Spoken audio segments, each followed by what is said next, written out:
allegiance to the flag of the United States of America and to the republic for which it stands, one nation, under God, indivisible, with liberty and justice for all.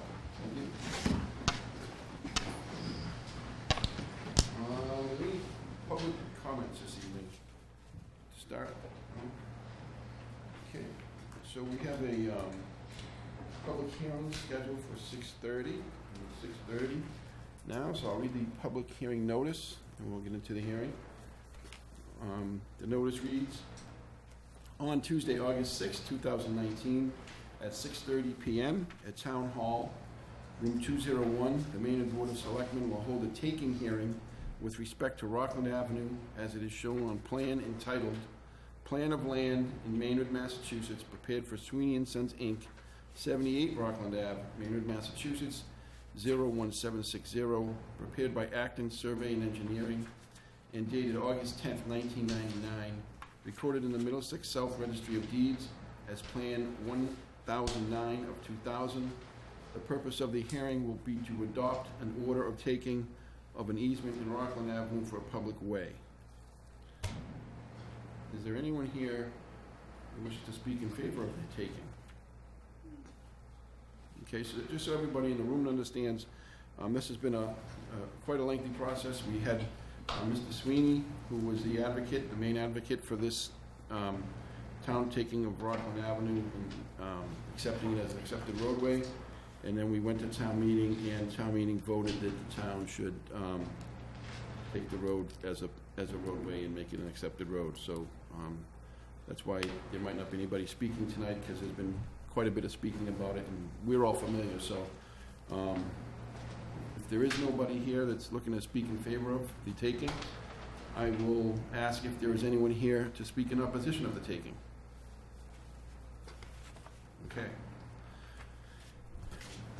So bear with me, it's a lengthy motion and we're going to read it, and it says, the Board of Selectmen of the Town of Maynard, on behalf of the town, in accordance with the vote taken under Article 12 of the May 20th, 2019 Annual Town Meeting, and the authority of the provisions of General Law, Chapter 79, and General Law, Chapter 82, as amended, in any other power or authority which is hereunto in any way enabling, does hereby take, on behalf of the town, a perpetual easement for public way purposes, the land consisting of Rockland Avenue, as shown on the plan entitled Plan of Land in Maynard, Massachusetts, prepared by Acton Survey and Engineering, 277 Central Street, Acton, Mass., and dated August 10th, 1999, and recorded in the Middlesex Registry of Deeds, Plan 1009 for the year of 2000.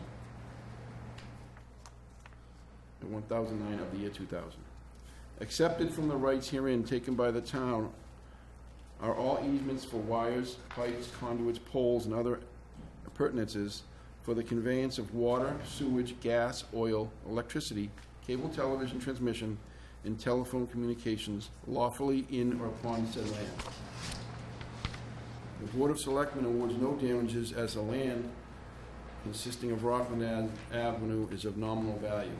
Except as noted herein, this taking includes any and all interests in the lands described above as may be currently held by the following: Michael Elwell and Kimberly Elwell, 22 Rockland Avenue, book 33515, page 602.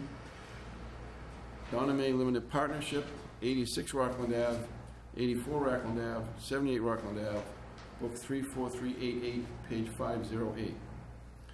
Stowe Conservation Trust, book 35452, page 112. Richard F. and Mary B. Clark, 1 Marble Farm Road, Unit 1, book 54914, page 564. Melinda L. McNally Packard, thank you. 3 Marble Farm Road, Unit 2, book 68077, page 137. The Hogan Family Irrevocable Trust, 5 Marble Farm Road, Unit 3, book 63762, page 103. Zoe Sleeth, 7 Marble Farm Road, Unit 4, book 60012, page 207. Anna Muti, 9 Marble Farm Road, Unit 5, Book 60017, page 100. Donald and Barbara Barton, Revocable Trust, 11 Marble Farm Road, Unit 6, Book 65513, page 191. Carol J. Riley, 2013 Revocable Trust, 13 Marble Farm Road, Unit 7, Book 62267, page 453. Patricia A.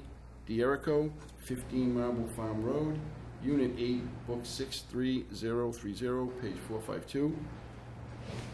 Jan Capsted and Kimberly R. Capsted, 17 Marble Farm Road, Unit 9, Book 62947, page 118.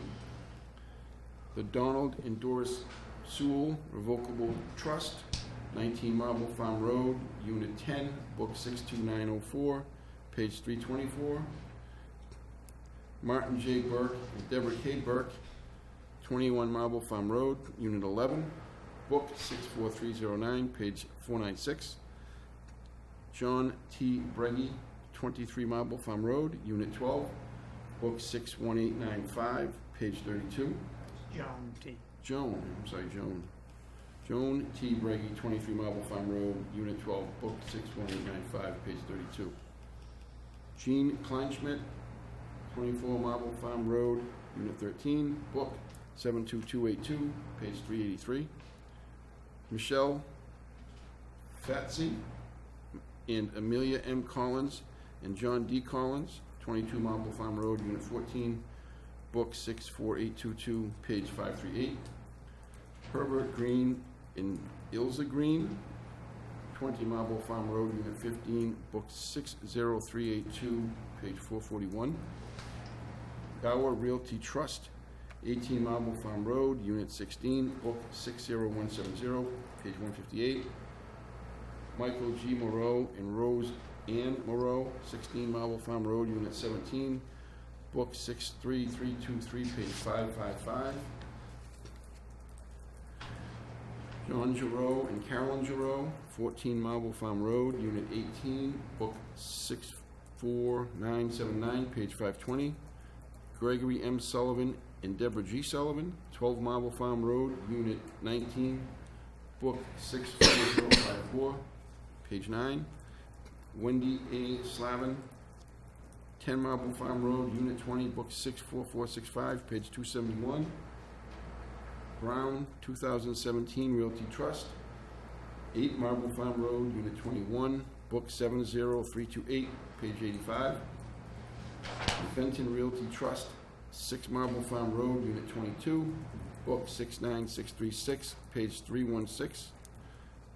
Barbara A. Mullally, 4 Marble Farm Road, Unit 23, 66516, page 322.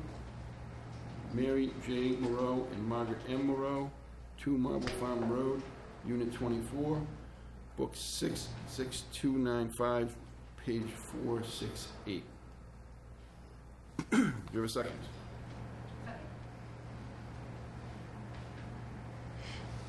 Okay. So we have a roll call vote, and it's either in favor or opposed or abstained. De Silva in favor. Living Bureau? In favor. Gavin? In favor. St. John? In favor. Mr. Diabakarian is not present. And at this point, looks like it's 6:39. We will close the public hearing and move back into our agenda. If I can have that signed, and give the original for Lisa Mayer. So this is signed. You know what, we're gonna need, This one, gonna need the assistant town clerk to certify it tomorrow. And is she here? No, she's No. not right now. So we certify it tomorrow. You can PDF it, the 2 packages to me. Okay. So there's, that's it.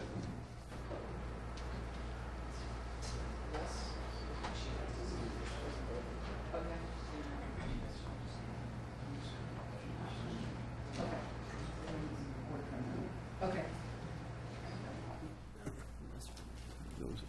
These Okay, Thank you. thank you. Good to see- That was good. There you go. We got you a road. Nice, nice. Thank you. What time did we tell the Maynard Police Department when we do the police promotions? I must have told him closer to 7. Some in uniform, but maybe a little bit. I don't see, Chief was getting a sandwich before, and so I don't know. I don't So, blame I don't you. think we're ready. We'll move through some of the quicker items, and when they come, they come. Okay. All right, so we do have some minutes to accept. The minutes we have in front of us are for the July 16th, 2019 minutes. And I make a motion that we move to accept and approve the meeting minutes of July 16th, 2019 as shown. Second. Does anybody have any comments or questions about the minutes of July 16th?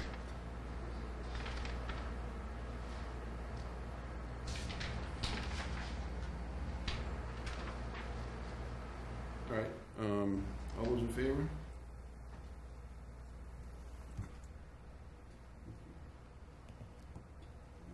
Correspondence items this evening, A through K. Make a motion to accept and approve the list of 11 correspondences, items A through K as presented. Second. Second. Thank you. Okay, does anyone have any questions about A through K? The DEP well report, Yes. so it sounds like, I mean, it's fabulous news, but it does Yeah. sound like it's something that still is probably a few years in the works for where we're actually gonna see. Years, I don't know, potentially. I couldn't tell you the timeline, but it is a step in the right direction. Yes. Excellent. It's always good news. Yes.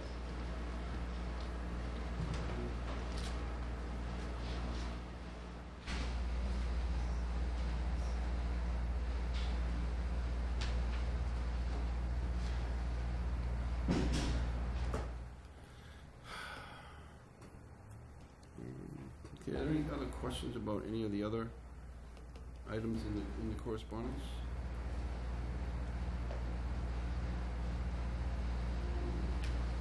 If we want to be registered for this class, we just talk to Becky, or do we? Yep. Yeah, Okay. so I guess, I don't know who has been to TIPS class, but we're also supposed to have TIPS training based on, I did it like 2 years ago. Right, she sends out an invitation to the certain, just the region, just to see, just it helps everybody get to there. Yeah, so I'll definitely go to that. all right, so, Can bartend, what's that? I saw this letter before, the sheriff's thing, D, Oh, the one that congratulations. Hey, I would've framed that thing. With the Anyways, stamp that says received by the board of Selectmen. Yeah, yeah. So the TIPS class is basically open to anybody as well, so, it reads, I think it reads that it's 5 hours long, but I'm pretty sure it's much less of time than that. But, we, as the, alcohol authority in town, at least I was told, first time I went through it, that we are supposed to be TIPS certified fraud duration. not sure about the requirement Yeah. as the local licensing authority that you are, but it does help having the awareness. Yeah, that was the conversation the first time through, but, Yeah. so whatever. All right, does anybody have any other questions about the correspondence items? All those in favor of accepting them? I did want to say congratulations, I know we've closed it, but I did want to say congratulations and thank you again to Pam Reiniger for being the Maynard representative for the Assabet School District again. Okay.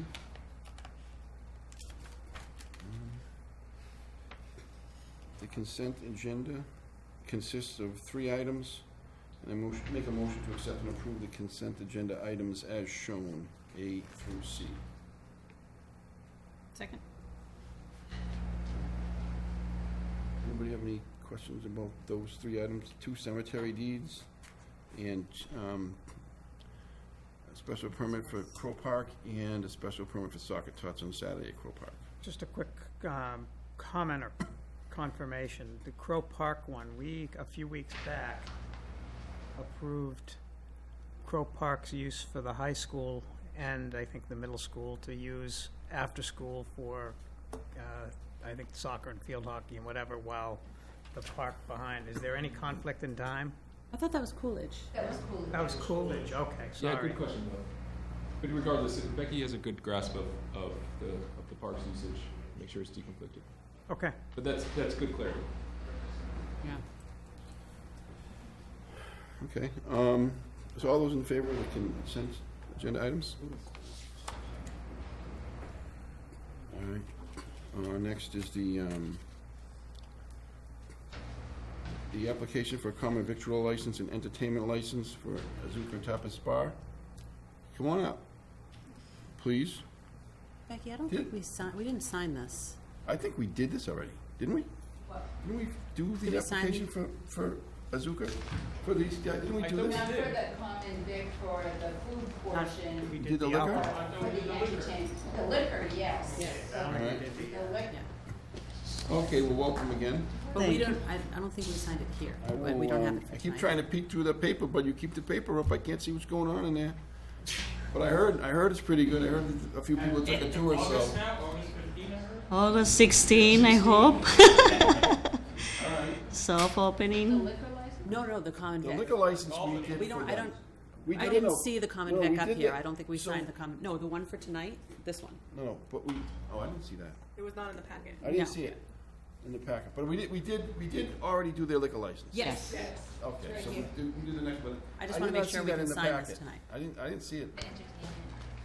Anyway, all right, so let me read the motion, and it is to, motion to accept and approve the application for a new retail restaurant, the Azuka Tapas Bar Corp., 51 Main Street, with a common victual license and entertainment license. Second, do we have a second? Second. All right, does anybody have any questions tonight for Alma? So you're gonna open August 16th? I hope. Yes.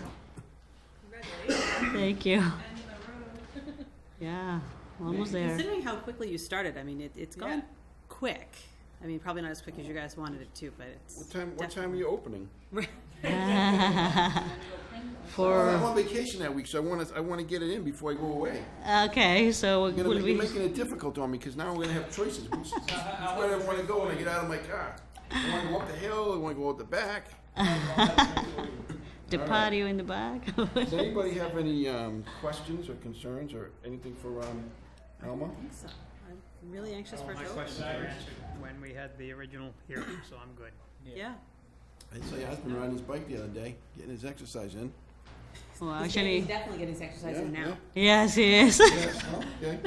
All right, so all those in favor of the common victual license for Azuka Tapas Bar? And always, thank you you. for being in Maynard and good luck. Thank you, thank you. We'll see you soon. We are so excited too. Everybody's Fantastic. waiting. I so- know. Keep that Can't element wait. of mystery up. So everyone wants to know. All right, Thank so- you. Thank you very much. All right, so, We need to sign that. we do this last quick one. Chief, are you guys almost ready?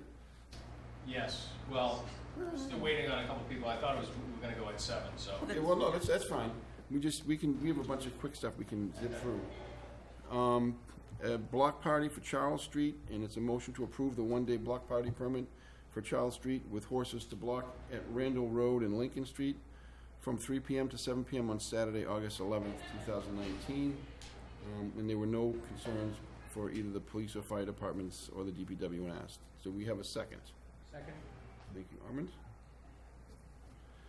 Does anybody have any questions? Is there anybody here from Charles Street? Is that you? No. So Wayne had mentioned the making sure that it was spelled out where it's going to be, but it looks like it was. So it's Charles between Randall and Lincoln. So Yeah, there was a, in this, I thought there was something that highlighted the part of the street to be shut down you're talking about? yeah, Yeah, in this packet, there was something that was highlighted in orange. yeah, but and he wanted to make really. So that's what I'm looking at. It's purple on my screen, but It's orange on mine. it looks like it's exactly. It's fine. It But does it's just not go between over Randall the- and Lincoln, Yeah, I yeah. think. Yeah. So it was spelled out. That's you're right. That's our understanding of it. Yes. Fantastic. Okay. Yay.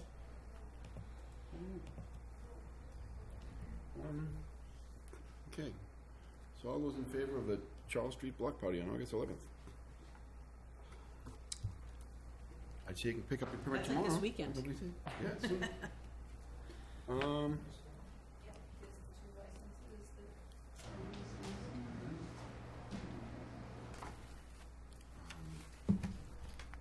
Okay, Here are the deeds. Did you sign this?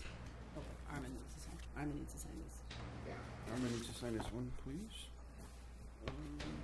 The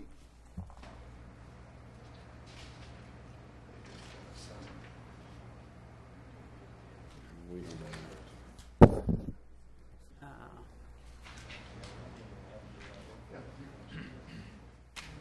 Cultural Council?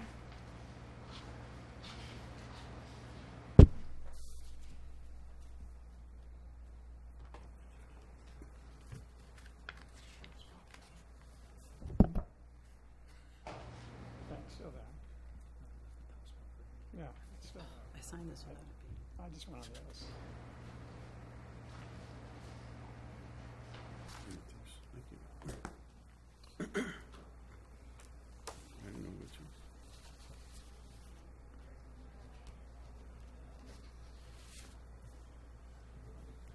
Flying through. No, we'll just give the police a couple minutes. Nothing really else that we can do in 2 minutes. I'm looking, Mr. Chairman. I think everything else requires someone to be here. The liquor license? I was gonna say the DPW contract, because I have town engineer. I'm looking down the list too, if there's anybody we can do. Well, the DPW contract is just another one of those, you know, the ones that we, The MassWorks, you mean? I'm the cultural council, if that's a quick thing. Yeah, that is a quick thing. what is? Cultural I'm the Council? cultural council. What's, all right, That's, okay, come on up. Ms. Crowe? You're the next Please, I'm sorry. contestant. I'm sorry. So, all right, so this is, Hi, how are you? Well, how are you? Good, thank you. Thanks for having me. how do you pronounce your last name? Propa. Kropa? Okay, I didn't want, just want to pronounce it That's correct. okay. All right, so the motion is to appoint Morgan Kropa to the Cultural Council with a term to expire June 30th, 2021. Do we have a second? Second. Just to note that Jeffrey Swanberg is, support the new appointment for Morgan, to the Cultural Council, so we have that. And who seconded it? David. Yeah. Does anybody have any, Two of us in this. okay, does anybody have any questions, concerns for Morgan? I see that you were, actually, I saw it today, that I believe you came up with the brand, the Yeah, the brand brand, design for yeah. the Cultural Council. Yeah. Thank you very much. Yes, our pleasure, our pleasure. Thank you. How long have you, so you've obviously been to some of the meetings and, Yes, I've been working with the council since late, I think it was late February, and that's when we started the branding project. And I also went through the first awards night with them all. So it's been a great couple of months working together, and it's just a natural extension of collaboration and growing the brand and growing all of the culture within Maynard. So it's a pleasure to be a part of it. Thank you. Okay. Does anyone else have any questions? All right, well, all those in favor of the appointment of Morgan Kropa to the Cultural Council? Thank you for volunteering. Thank you, everyone. Thank you. Oh, yeah? So Morgan, your appointment slip will be in with the town clerk. Okay.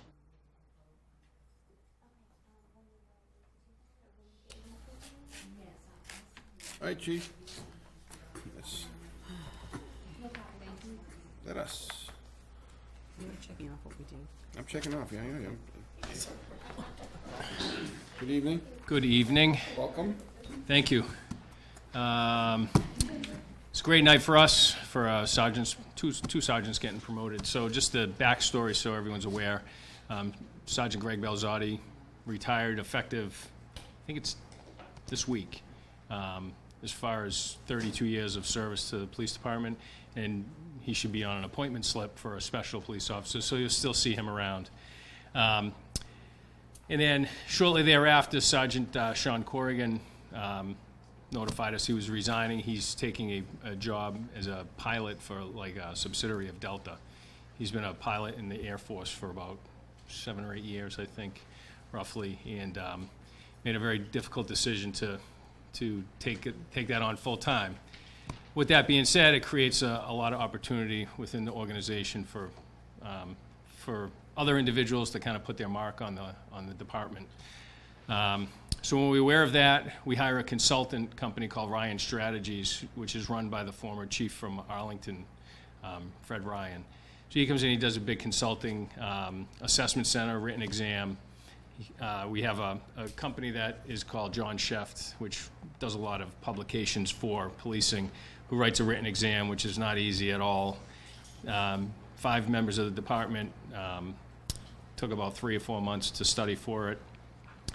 After they're done with that, there's a full day of assessment. So they bring in command staff from other police departments that they don't know anyone within the department. So I believe it was a captain from Lexington and 2 police chiefs from towards the Cape, who come in and spend the whole day putting them through scenarios, all kinds of simulated situations that Chief Ryan suggests for me to kind of approve on the type of work that they would be doing. So they pretty grueling day. And at the end of the day, they give a written test result and an assessment center result. And with that, they're ranked. And in this case, Mike Sutherland came in first, and then Dan Boswell came in right behind him. So for the 2 positions, have the pleasure of promoting them. I'll just give you a brief history of both of them so you're aware of it. So Officer Sutherland went to Tewksbury High School. He was in the Army from 2008 to 2012. He has a bachelor's of criminal justice from UMass Lowell.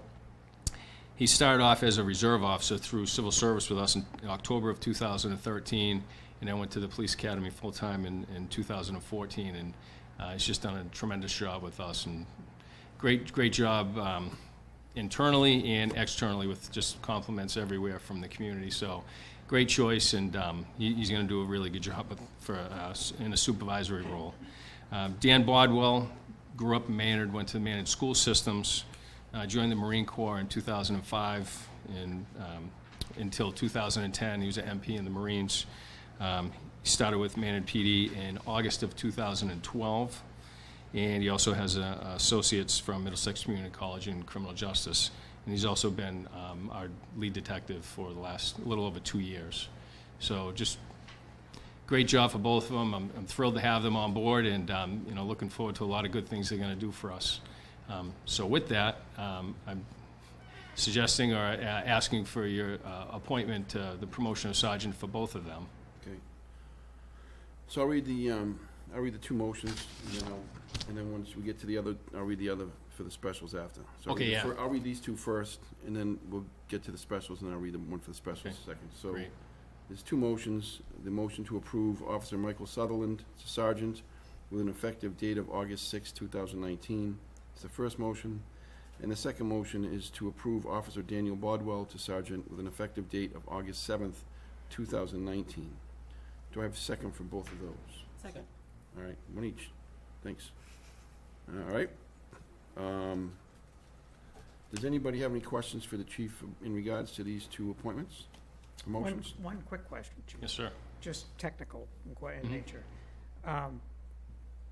Officer Sutherland is appointed effective August 6th, and Officer Bodwell August 7th. Is that for future, like, It's in type thing? it's seniority based on shift bidding in the rank. So more senior person in the position. And that was determined by their grade in the, the final score on the assessment in the written test, the combined scores. And ultimately, we had one position initially, was because of Sergeant Balzotti retiring, so we anticipated that. Sergeant Corrigan was a little bit less, we didn't have as much notice on that, but because of the list, Dan Bodwell was the next one on the list. So there was a little gap in there initially. So, but they're both leaving at roughly the same, within a week of each other. Yep. So we're appointing both at the same time. Any other questions? All those in favor of the 2 promotions? Thank you. Congratulations, guys. So if we can have all their families are here, obviously, and if we can have We'll swear them in. Yeah, so we're gonna have Officer Sutherland come up, and his wife's gonna pin his badge on, and then he can do this swearing in, and then All right. Officer Bodwell can do the second. Sounds good? Mike? Anyway, in front, so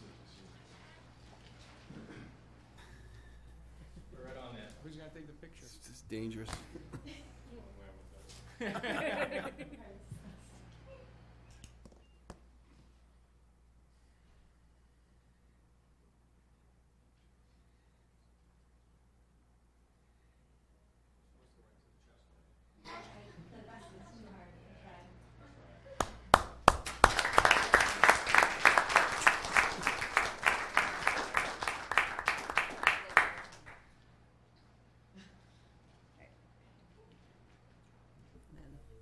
Swearing in. Dick's doing it. Okay, would you raise your right hand, please? Do you, Michael Sutherland, solemnly swear to faithfully perform the duties of a municipal police officer sergeant honestly, impartially, and to the best of your abilities, so help you God? I do. Congratulations.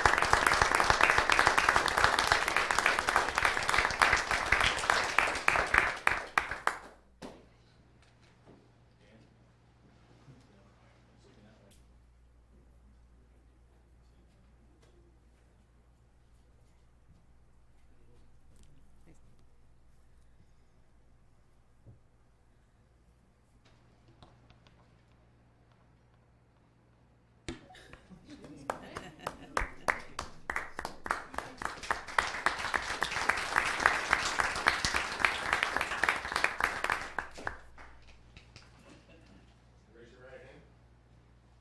Do you, Daniel Bodwell, solemnly swear to faithfully perform the duties of municipal police officer sergeant honestly, impartially, and to the best of your ability, so help you God? I do. Congratulations.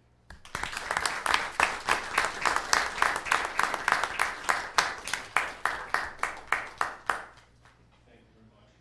We have cake and coffee and cookies at the police department. If you're interested, no donuts. So we're not, so we don't, The special. okay, all right. All right. All right, we still have to do a motion for it, but we'll do Yeah, that and and this is, be done. before you leave, this isn't on the agenda, so I'm not gonna ask for anything detailed. But we were provided with an email from Greg about a proposed bylaw change. That I know you're aware of, but can we get you on an agenda to come in and speak to us about the police officers, the police department's viewpoints on that and the need or the not need for it here in Maynard? Great. Excellent. Thanks. You want it, we'll just do that other one right now, quick, and so you'll have it, and then we'll sign it. Okay. All right, so the next is a special officer appointments. I make a motion to approve the following as special officers: Joseph Morahan, Andrew Corrigan, Sean Corrigan, and Gregory Belzotti. The effective date is August 7th, 2019 through June 30th, 2020. Do you have a second? Wait, he's got. I think Joseph Moynihan took a job in Drayton? Dunstable, sorry. But he hasn't gone through yet, so he still wants to, just to make sure. Okay. All right, hedges, betches. I think that's absolutely. Who seconded it? All right, Melissa. It's an insurance policy. You can work in both places anyway, right? Okay. We'll let him work with you. All right, so, all those in favor of the special appointments? Thank you, and congratulations to both sergeants. Good job, guys, thank you.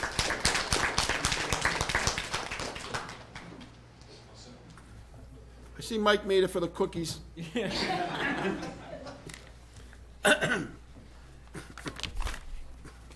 right. Let's see if we can find our place on the agenda where we are. I think we're on Mr. Doyle. Yeah, he showed up just in time.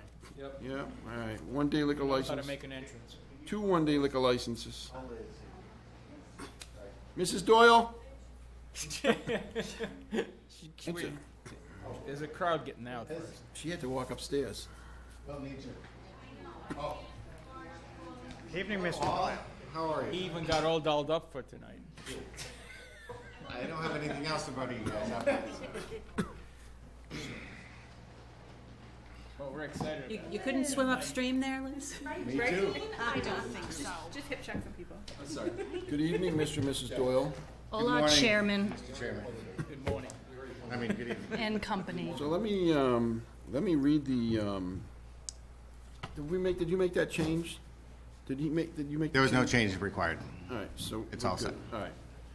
So, I'll read the motion and then we'll get to the questions. And the motion is to approve the one-day liquor license to sell all kinds of alcoholic beverages at the Sanctuary, 82 Main Street, for the event Celebrate Woodstock 50th Anniversary Tribute Concert on Sunday, August 18th, 2019, from 6 p.m. until 11:30. Also, motion to approve the one-day liquor license to sell all kinds of alcoholic beverages at the Sanctuary, 82 Main Street, for the event The Love Dogs Concert on Saturday, September 21st, 2019, from 6 p.m. to 11:30 p.m. Do we have a second? Second? Okay, and then there was a comment that the building commissioner, the chief of police, and the fire chief is also okay with this. And I know there was some discussions that took place prior to you guys coming tonight with the fire chief, and that's been all worked out, and he does approve both of these licenses, approves of both licenses, so. Does anybody have any questions for the Doyles? My only question is, do you have to go through this every time you have an event, or are we gonna? Oh, eventually, you don't have to. Okay. So as of right now, I still have to put in my application for the permanent liquor license, Okay. which I will be doing by mid next week. And so this is the first one for August 18th. We would not have had a liquor license in place, definitely, so we needed a one day for that. The one for the 21st is a contingent in case that process takes longer than anticipated. So. Makes sense. Are you planning for any kind of arrangement for parking? Because you're probably going to have a huge crowd, so. Right, for parking, the parking issue was discussed in part of the planning commission, or when I had to get my certification for the thing.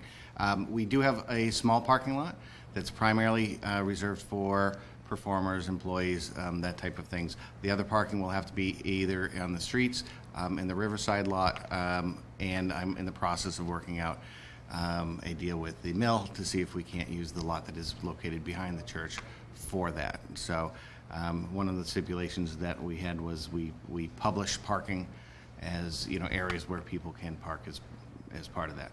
So. Any other questions? Nothing? I got nothing. Okay. Anyways, so, all right. So anyways, before we vote, as the Mr. and Mrs. Doyle are among my nearest and dearest, I'll just recuse myself from the vote so that anybody that chooses to take exception with someone as close as we are voting in their favor, I will. Mr. Chairman? I think it's going to be a tight vote, too. I'm just doing it so that nobody second guess or say anything down the road, so yes? Can I get that statement on record, please? No. Well, this, It is, we that's will right. rewind this and we will He delete recorded it. it. Right, Emily? First, and on the Delete? work, so it's in writing. So anyways, Recorded at just for that home. reason, I'm just gonna not vote and let the other four people vote and have at it, and that way no one can ever suggest that anything took place that wasn't supposed to take place, which is some people want to do. So all those in favor of the 2 one-day liquor license for Mr. and Mrs. Doyle and the Sanctuary? Awesome. And congratulations, and Thank you very much. Good luck. I really appreciate it. Look forward to it. So do we. all right, Liz, let me know how the Red Sox are doing, Liz. I'll be here for a little while. I'll give Liz the licenses tomorrow. All right, I have to check. thank you. All right. So, Mr. Chairman, if you want to go to the next item, I just wanted, which maybe, it's up to you, of course, but Yeah, if you're going to do the capital plan. We're back in order. Oh, very good. So, which I believe is the capital plan. Yes, sir. So, Mr. Miles Clancy had a work commitment, so he wasn't able, he may not be able to attend until about 8 p.m. And I told him the board could still move with the appointment. It's up to you, of course. But Yeah, he's not available at this time. Okay, so let's I don't. The cookies are waiting for you. You better hurry up, Mike. Get appointed, Mike Greg. Don't worry Noble, Mike about it. Noble heard cookies, so you better hurry up. Thank you very much. Thank you. All right, so, I no, can we see can. the other so- gentlemen are here for the capital. All right, so we'll do the capital planning thing, and then if he's here, we'll just All right. go through it and ask questions if there's any. But let's at least do the charge, and then we'll do the applicant piece. Very good. All right, so, it's, I guess, motion to approve the charge of the capital planning committee and appoint applicants with recommended term lengths as presented below. Do we have a second? Second. I can speak to it, Mr. Chairman, if you'd like. So, where is the charge? The charge is very brief. It's literally preparing an annual. That one capital sentence? plan in Alright. accordance with the town charter, because because it's the direction of the town charter. All right. Okay. So, And then I came up with some recommended terms, just to make sure they were staggered. okay.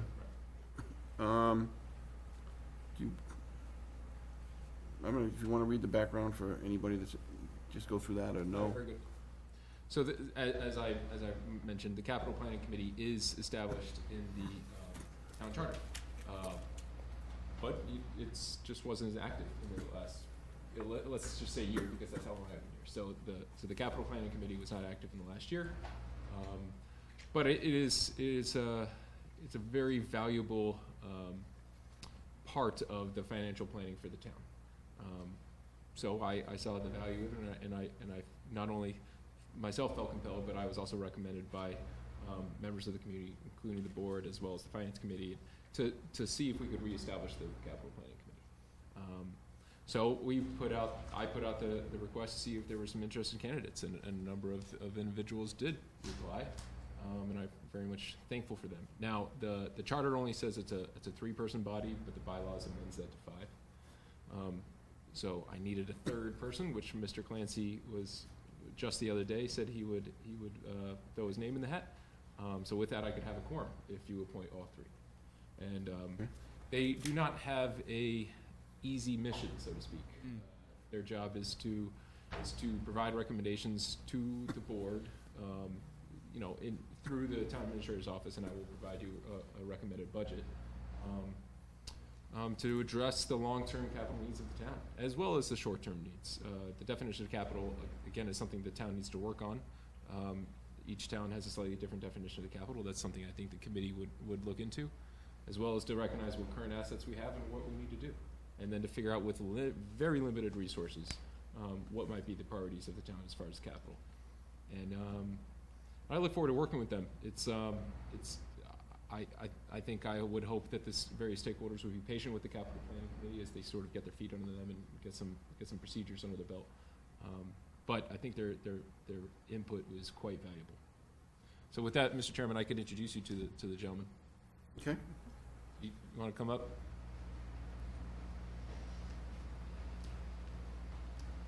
I've not actually met Mr. Larkin in person, so this is good, but we've spoken on the phone. And then this is Douglas Adler as well. Hello. Good evening. How are you, John? Good, how are you? So anyway, I don't know, I guess, Greg, as far as I know, you've already had conversations with both, and it's your committee, and Yeah. does anybody else have any Oh, concerns or and it looks questions? like you did a nice job of establishing a diverse committee. No, it looks Don't good. give me that much credit. Well, I think you have some nice, their skill sets are Okay, good. perfect for what you're trying to accomplish there, so. There's 2 more open slots, though. They So are. If That doesn't count Miles?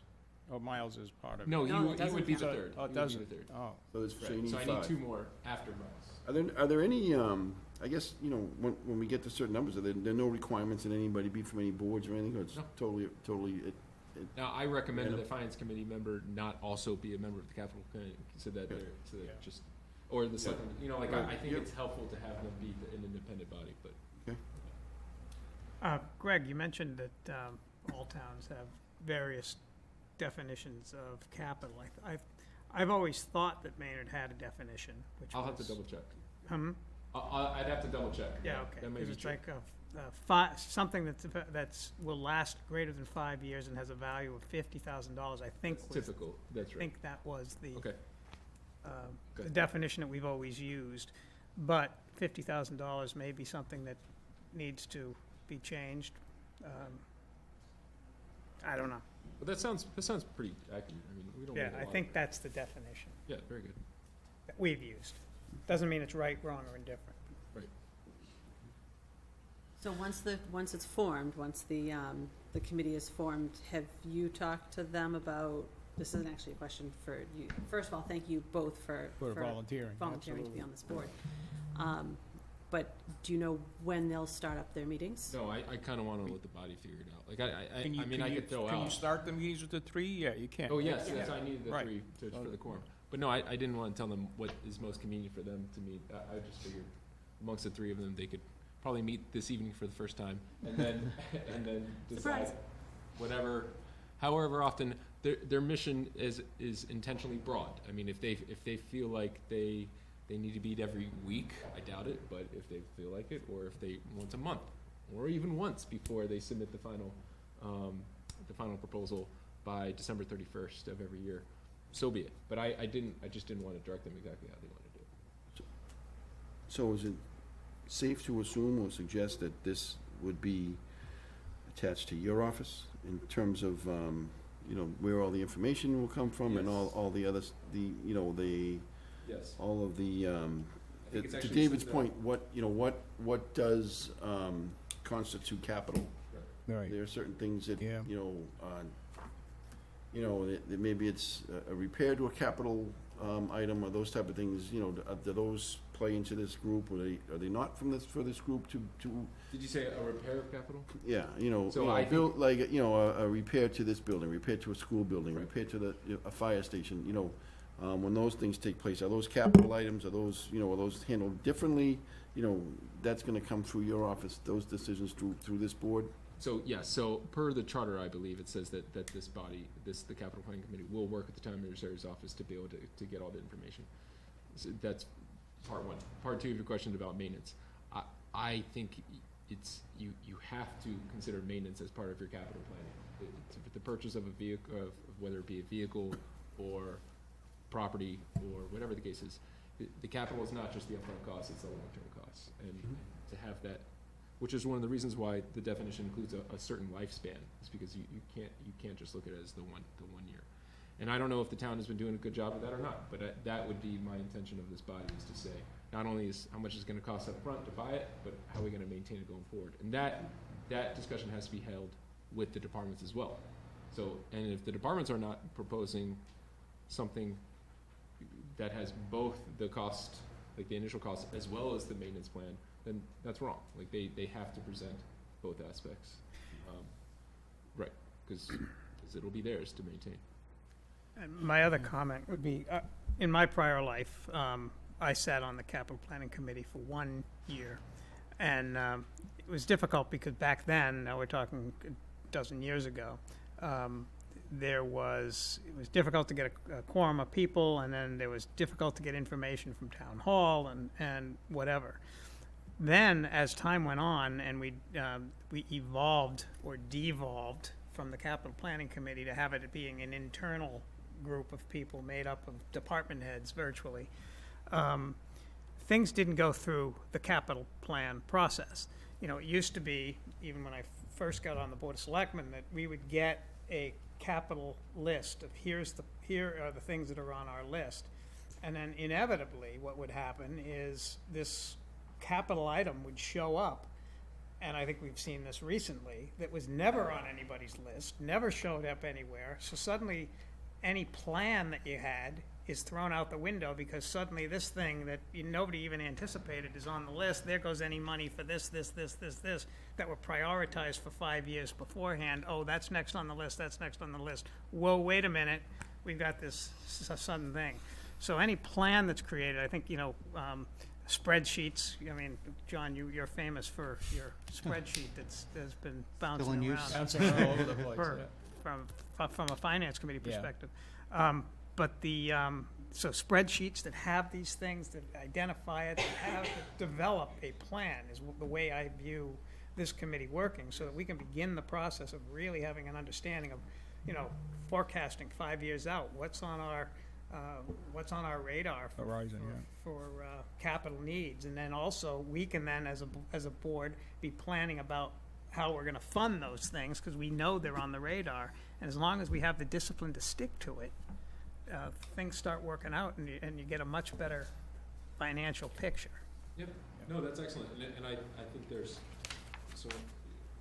both experience in-house, as you're alluding to, but then also, I may reach out to some towns that I think are doing a great job as well, just to say this is the lessons we've learned, or the procedures that they've done.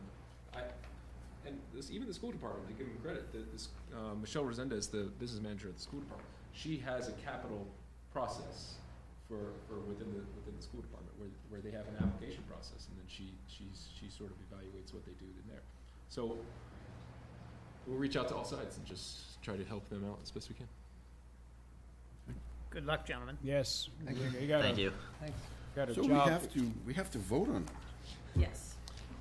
So the appointments are Douglas Adler, June 30th through June 30th, 2021, and Mr. Larkin is the same, and Mr. Clancy is June 30th, 2020. So all those in favor of the charge and the appointments? Thank you, and thank you for volunteering. Yeah, thank you. Thank you. You're welcome. I'm sure we'll see you soon. Yeah, we'll Good be luck at seeing your you. meeting. Yeah. We're limited with our services right now. Okay. So we're basically open from 8 to 10 to be sworn in unless we make other arrangements. Like the town moderator coming on Yeah. the special night, we can figure that out. Do that to get you sworn in so you can vote and start. Great, okay, thank you. We'll be sending you emails and Look forward to it. Thank you, thank you. Thank you very much. Thank you. Thank you. So Thank you, Greg, gentlemen. Greg, are they gonna pick their own chair and amongst Yes, themselves? that's all them. Yep. So now, would we loop them in for the budget subcommittee at some point toward the, Yeah, I would- towards I like would. December, once they've had a chance to look at it and convene and, Yeah, yes. yeah, I But would. yes, Yes, I think that's a good idea. Yeah. But closer, as you said, closer to December. right, exactly. I mean, first of all, they have to actually get. Get some information to work with. Yeah. Right. Yeah. I think first year, I think expectations should be limited. Yeah. Because they have a lot on their plate. It's a building year, rebuilding year. Yep. Okay. Yeah, but I think they're gonna play a crucial role in what you're asking. I thought you guys were together. No? She's up Oh, next. Okay. Torture her this time. Okay. All right. DPW, the contract is, there's a motion to approve the contract with MacGyver Brothers to execute this year's complete streets plans in the amount of $162,541. Second. Thank you. Okay, Wayne. Any questions, Mr. Chairman, members of the board? I think it's similar to the I contract. used to we've love done in that the show, past, MacGyver. I still watch the new one. but where's MacGyver? Where are they from? Lexington. That's what I thought. Yeah, so they did it. My neighbors. All I My can old think of- neighbors. All I can think of, I never watched the show, but all I can think of is there was a character on So The if- Simpsons. That always, would always say, MacGyver. And I So if they're good as MacGyver, I mean, they're gonna get the job done. Let's hope so. I have not worked with them before, but they were the low bidder, and they were qualified. Different Yeah, but they did group their of math MacGyvers. No promises. All right, so concerned me a we've, little. this is just pretty similar to things we've had in the past. Right. This- So, I think there's two places you need to sign that, Mr. Chairman. Because he presented the complete streets plan earlier. Right, This right, is the yep. contract to do that. contract signed, it's in my office.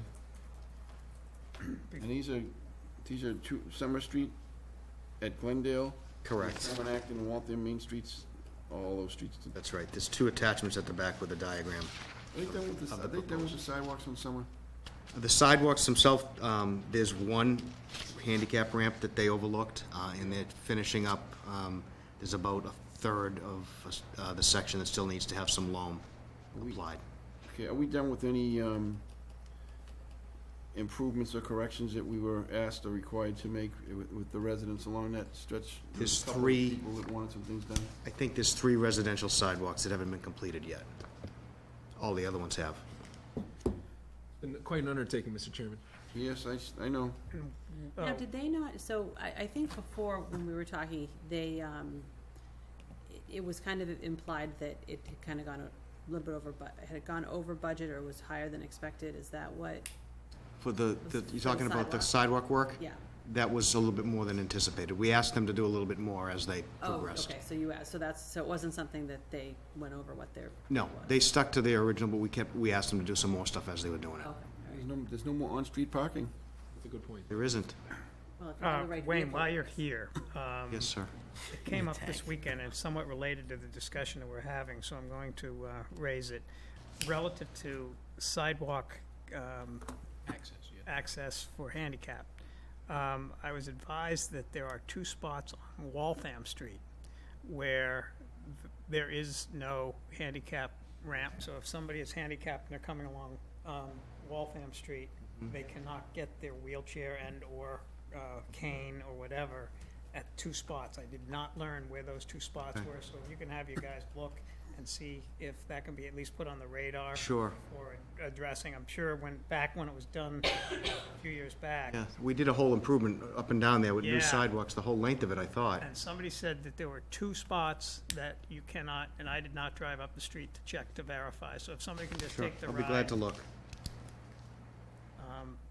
It was on social media.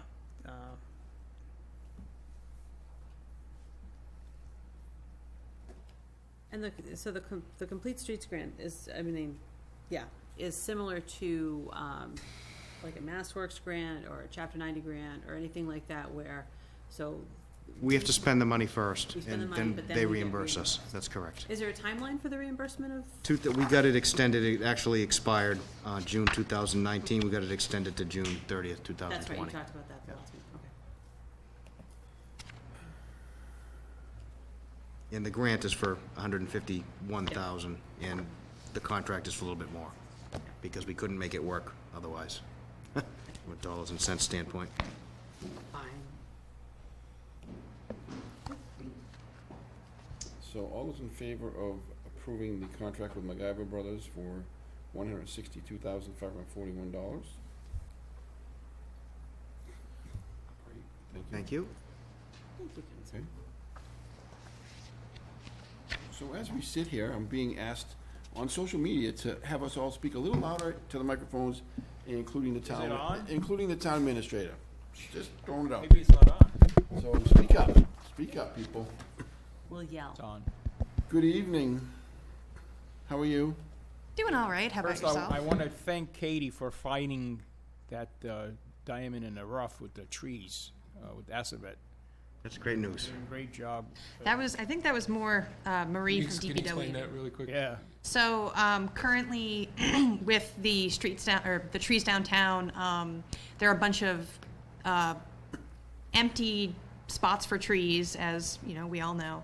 And currently, between the 2 approved marijuana businesses, we have, I think, 7 and 4. That's correct. Between the 2 of them covered. As part of their special permit applications, they're providing trees to be planted in those spots to help improve the downtown. But there are a couple more, I think either 4 to 6, because I think a few more trees now are unfortunately dead or dying. And we've been trying to figure out how to replace them, especially with the sesquicentennial up and coming. And we've been kind of working on figuring out a funding mechanism or how we can replace them. And luckily, Marie and DPW, after talking to Assabet Tree, realized that they actually previously had given the money for the purchase of trees years back, but it was never followed through with. And Assabet is kind enough to donate labor for the installation of the trees. And Anne, I think her name's Anne, the woman from Correct. Assabet, wants to be involved in like helping to choose the trees to make sure that they're an appropriate species that will survive in the locations downtown. So Nice Perfect. work to you, That's Marie wonderful. Gold. thank you. Great news. Yes. Now we just got to make sure we water them. They're being watered. Yeah, they're being watered. Told they're being watered every day along with the flowers. Okay. Mr. Chairman, would you like these 2 to explain the town boundary? Well, I've heard about the town boundaries from Jack McKeon for quite some time, and Right. where is he? So I can give you a little history, at least as far as I know it, if you'd like, Mr. Chairman. Yes, sir. So I was approached by a member of the Historic Commission requesting that the boundary markers be verified. According to, I guess I'll just read you the excerpt. Mass General Law, Title 7, Chapter 42, Section 2, the boundary markers of every town shall be located, the marks thereon renewed, in the year located, marked upon the face thereof, which bears the letter of the town locating its boundary, once every 5 years, by at least 2 of the selectmen of the town, or by 2 substituted designees, and that's why we're here tonight. The marking shall be made with a paint or other suitable marking material. The proceedings shall be recorded with the town clerk and the Board of Selectmen of the town in writing, signed under penalty of perjury, setting forth which boundary marks are located and those were not located. A copy of such record shall also be sent, registered mail to town clerk and Board of Selectmen of any contiguous town. So that's why we're here. We're here to ask for 2 volunteers from the Select Board to do this. And we are choosing, Katie's volunteered to help, which is great. My time is limited, and she's volunteered to help with this effort. So we would like 2 volunteers. We're not going to do this now. Katie and I have decided we're going to do this in the fall, when the trees are down, the ticks are down, everything's a little bit easier to get The at. ticks have been very bad this season, so we're trying to put it off, hopefully, until the first freeze is over. So last time we did this, which probably was within definitely was in the last 7 years, 8 years. Last decade? No, it was definitely within the last Been a 8 while. years. Brendan Chetwin went, I remember that. But anyway, they actually had enough people where they used the senior van, because there's like 5 or 6 of them throughout town. There's 5 to my understanding. Yeah, but you There have are to 5 go important ones. And they all got on they turned it into an event. Sure. where They all got on the van and they drove to the Party first van, one. huh? They drove to the first one, walked into the woods, found it, and they Right. marked it. They have Yep. pictures of marking it. Yep. Come back out and they did the same thing. They turned it into somewhat of an event.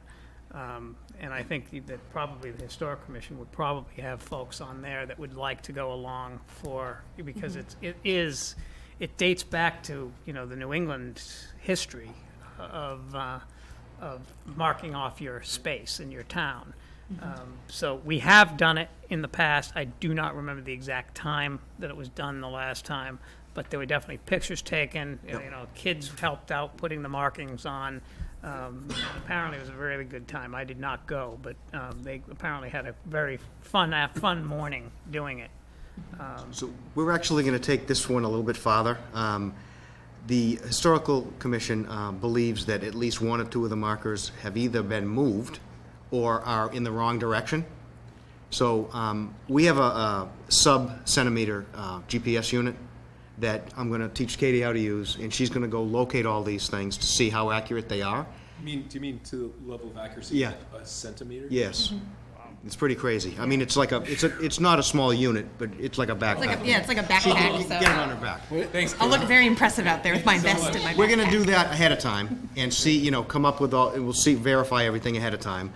The Historical Commission believes one of them has been turned, so the town of Maynard and Acton and Stowe are pointing in the wrong direction, so we're gonna verify that with a compass too, and if we have to relocate them, we'll come up with a means to do that as well, or move them or whatever. So we can do that ahead of time, and then we'd ask you, 2 of you folks to do the come honor, out if with you will. me.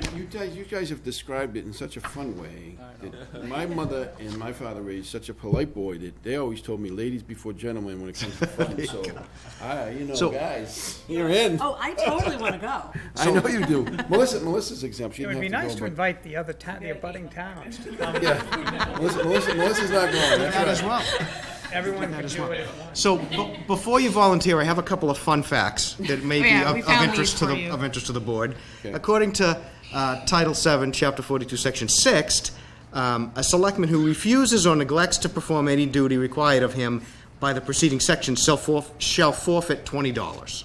Okay, so We don't know where just that goes. In case You just that forfeit $20. Is that a real thing? That is a real thing. right out of It is right out of the Mass state General It's a law. lot of money when that thing was written. It's I probably didn't- the equivalent yeah, of I didn't- like it gets even it gets even better. So if we find that somebody has violated or moved one of these markers, now I think the Historical Commission member mentioned to me that there was some construction near one of them, and they think that it was put back incorrectly. Title 7, Chapter 42, Section 11 says whoever violates any provisions of the preceding section or willfully or maliciously disturbs or injures the monuments or marks aforesaid shall be punished by a fine of not more than $50, or if that's not bad enough, by imprisonment for not more than 6 months.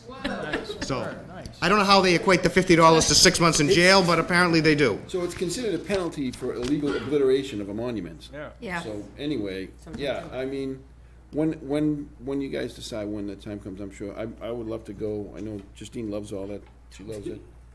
I think it might be helpful to identify, But yeah, although we could change maybe, but if Yeah, if I'm there's happy to two volunteer, that they could. so. Yeah, it only needs to be 2, but, I mean, if all 5 of you wanted to go, you could do it. It doesn't matter. Designees. Yeah. okay. But are there two amongst you now that would like to volunteer? I'll volunteer. Okay. Oh, that was easy. That was easy. Thank you very much. I wanna- That's I great. wanna- Just I you, just wanna- I don't, wanna- don't forget to show up, because Bring it- you have to tell us pay 20 when. bucks. Are you gonna bring, date, are we maybe gonna I'll bring even the backpack when we go? Can you live stream it for me? We can do anything. Possibly. Just We so could- you know, Melissa, they'll Absolutely. be using Go your Facebook $40. Do not know. That's fine. Just tell us the date. I mean, could I take the backpack out if they want to see how it works? Sure. Is there- You'd probably be on somebody's trail cam or something, and we might get shot, so it could be exciting. Yeah. I mean, that's a risk I take every day. Deer? so. Yeah. They can do like those 4 turkeys in Sunbury. No, that's great. Thank you, So, yeah, guys. so, that's good. Nice. Whenever you're ready, just let us know, and we'll, I'm we'll- guessing probably October. at a Probably minimum, October. Justine and I will accompany you, and then if anybody else has an interest, we'll all come. And I'll reach out to the Historic Commission, because I'm guessing, Jack and maybe Paul Boothroyd would be interested as well, so. What van did they use, by the way? COA van? They used the COA van the last time. I think it was the COA van that I remember. I'm not sure all of these are accessible by van, at least one of them may not be. I but- know one of them is, I think we have to go through, I think 2 of them are gonna be a little tougher to get to. The other 3, I think, after I looked at, Google Earth, might be, 2 of them might be a little, Yeah, they didn't just. We have to get they didn't permission just from- drive up to them. They had yeah. to walk. Okay. I might have to get permission from some property owners to go. I think there's one over near the Think so. apple orchard. Yeah, one's like in the So- apple, yeah, it's gonna be easier to go through the Stowe side looking at Yeah, it. Oh, exactly. the orchard on Summer Street? Yes. I think a quick notice when. Right in my Yeah, backyard. yeah. Oh, it's My apple backyard, picking right around across the that time, too. There you go. There we go. Perfect. Yeah. It'll be a party. More customers, There more we go. neighbors. Great, thank you, guys. Thank you Thanks. so much. Thank you very much.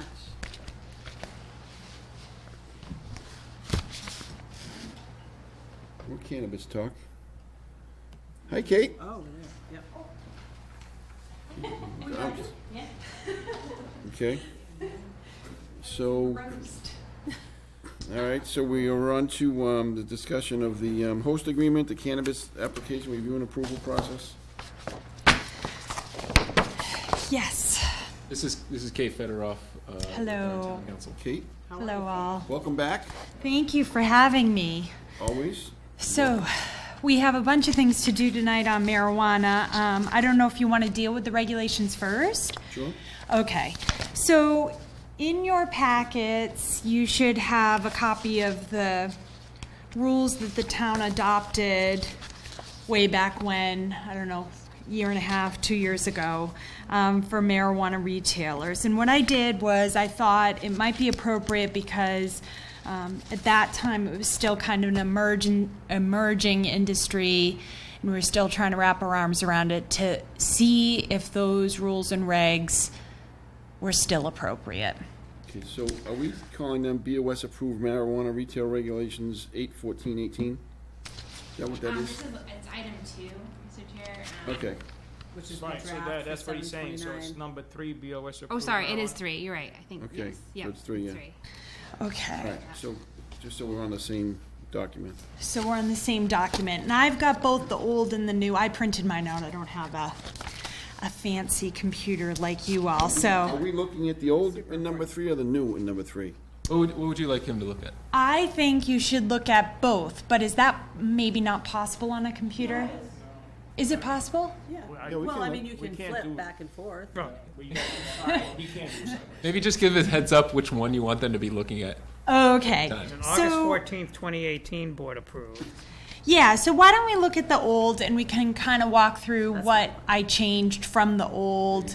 And I'm going to speak to what's in the new as I'm looking to the old, but I'll describe it to you then in a more detailed way since you won't have it in front of you. Thank you, Kate. Yeah, we can open 2 tabs at once. I mean, Can you? I don't know. The memo, too. Just saying. Did you say that? And I have a memo. I'm sorry. You can open 3 tabs. Greg shot me down. No, I just mean like, she's trying to be helpful. All right, I'm sorry. Okay, so Go back. let's go through what, let's go through what you'd like us to see. Okay, so starting with the old regulations, what I did at the outset is to try to streamline the definitions, because there were things in there that were just superfluous. So, for example, we didn't need a definition of marijuana. It's in the regs, plus everyone knows what it is, but it's specifically defined in the regs. Same thing with marijuana products and all of that. I changed some of those definitions to comport more with what our targets were, our goals. So, for example, I changed the term employee to mirror more what the CCC regs say, because when originally we defined employee in the regs, it could be read to include everyone that you hire, including your landscaper if he's coming to cut the grass and all of those things. So we tried to make it a little bit more targeted, a little bit more precise. So then moving on, and I'm just going to highlight some of the really important stuff. For availability of the regulations, if you look at the old regulations, I said you have to have a copy at each cash register. And in thinking about it, actually having spoken with an operator of a marijuana establishment, it's sort of ridiculous, because here's a big stack of papers. They're going to get stuck underneath the cash register. It makes the whole place messy. And it's not the same thing as, so we mirrored these originally based off our liquor regs. And in those circumstances, you have fewer regs, and someone may ask to see those regulations. Here it's likely or unlikely that someone would ask, and if they wanted to see the regulations, they could ask the marijuana retailer, because they're going to be on site, the marijuana regs. But more importantly, I added a provision to say that all the employees, not only did they read and understand these regs, but they sign an attestation to that effect and where to get a copy. So I think that's important, because that's really what we're driving at, to make sure that the employees are educated as to what our requirements are locally. So then going on to your original rules and regs, we had a lot of regulation regarding posting, and much of this stays the same, but some of the things that I had pulled initially from the CCC regs are required signs. So you're required to have "please consume responsibly." This may be habit forming. All these little signs that they're required to post per the CCC regs, and I pulled them out of ours because they're required regardless. We incorporate the CCC requirements into our regs, and these aren't the things that we're really interested. I mean, we're interested in them. I shouldn't minimize that, but it's not necessary to highlight that, in my mind, for at the local level. So I eliminated those. I kept, that you're supposed to post your capacity and this particular permit. So just like any other facility, you have your permit posted on the wall so everyone can know that they were successfully able to get their license. And all of those things stayed the same. Then, if you go on to admission to the premises, I keep a lot of this the same, except for I really highlight the fact that what we're interested in is the limited access areas, so where the marijuana is being stored. There, as we've seen from the applicants that have come before the town, there are oftentimes seating areas or just areas where people can mill around, look at the book to see what kind of marijuana product they're selling, and the marijuana isn't out and about. It's the limited access areas that we're really concerned about. And so I tailored the regs to address that. and make sure that they're in compliance with not only admission but security, et cetera, for those areas, because they're the critical pieces.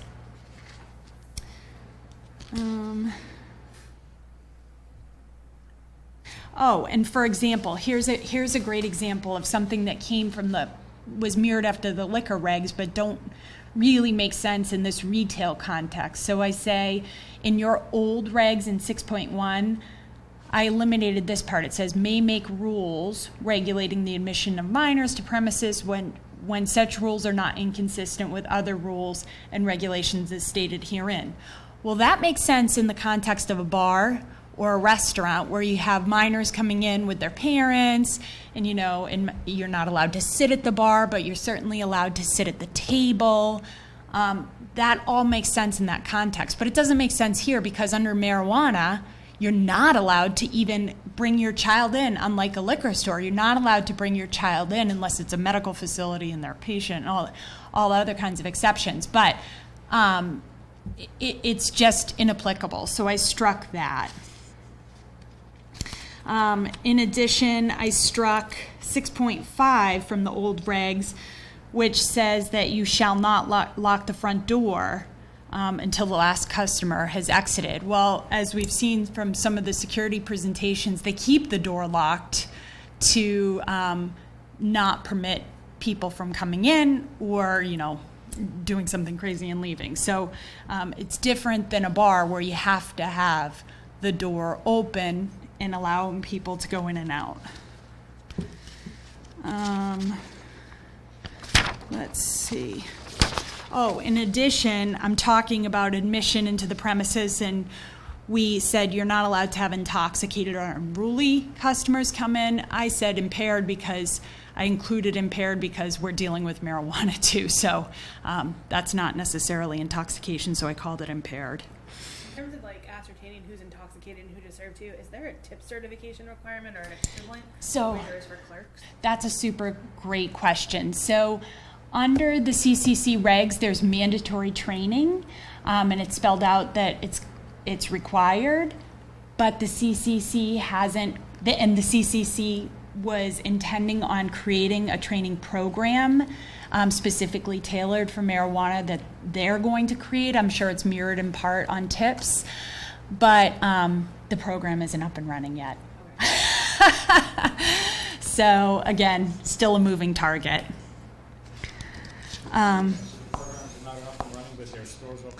Yeah, there are stores opening up, but they're using best efforts, Is Yes. there an online course where if Maynard wanted to say you must watch this video online, something that's generic and available in other states? Or opening, your clerks must watch it? I'm not sure. And what I was thinking about suggesting is that when you issue the license, there may be a waiver requirement for that, in that it's impossible for them to comply. But you could say, for example, in lieu of taking the CCC course, we're going to demand that you take TIPS courses, because that's also, TIPS also is used for detecting false identification and things like that. So there's that piece too, and I think some of it would be relevant and helpful. There are other kind of more latent signs that someone's consumed marijuana, but I think for the purposes of retail, and given that we don't have on-site consumption facilities yet, the likelihood or the need isn't quite there yet. So I think that would be a reasonable request by the board.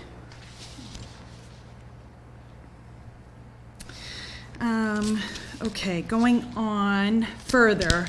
Hours of operation. In Maynard, we have a bunch of levels of licensing. So we have your special permit granting authority as the planning board. You all as the licensing authority. You, of course, have the HCA, discretion to issue an HCA. So there are all those levels, and the Board of Health has input as well. So what I did was I modified the regs to say that if it's not set in the agreement, which you all are determining. If it's not set in the agreement, you can determine that at the licensing level. But I also put in the caveat that if another local body prescribed hours of operation, you couldn't extend the hours beyond what's been limited. So you could further contract it, but you can't expand it. So we could contract it for every specific application, basically, Yeah. what you're saying? Yeah, and I think Based on the location, is that why you're suggesting? not that? necessarily based on the location, but liken it to liquor.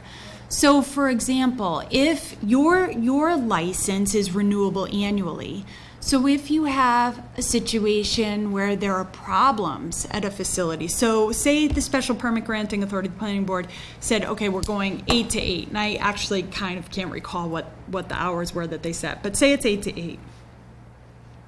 And you come to find out that at a particular location, 7 o'clock rolls around and there just seem to be problems. You can bring them in just like you do your liquor establishments and roll back the hours. So it's a really, I think, helpful tool to you all to ensure that your partner is behaving like a good partner. So the hours right now that are recommended are not etched in stone, basically. I completely eliminated that. You did. Yeah, and I said, you just said it. And I didn't specify because I thought it's better to have greater flexibility on your end. 7.3, upon the closing hour, a sign should be placed on the door or visible near the door indicating the marijuana retailer is closed. Is that a state thing, or is that?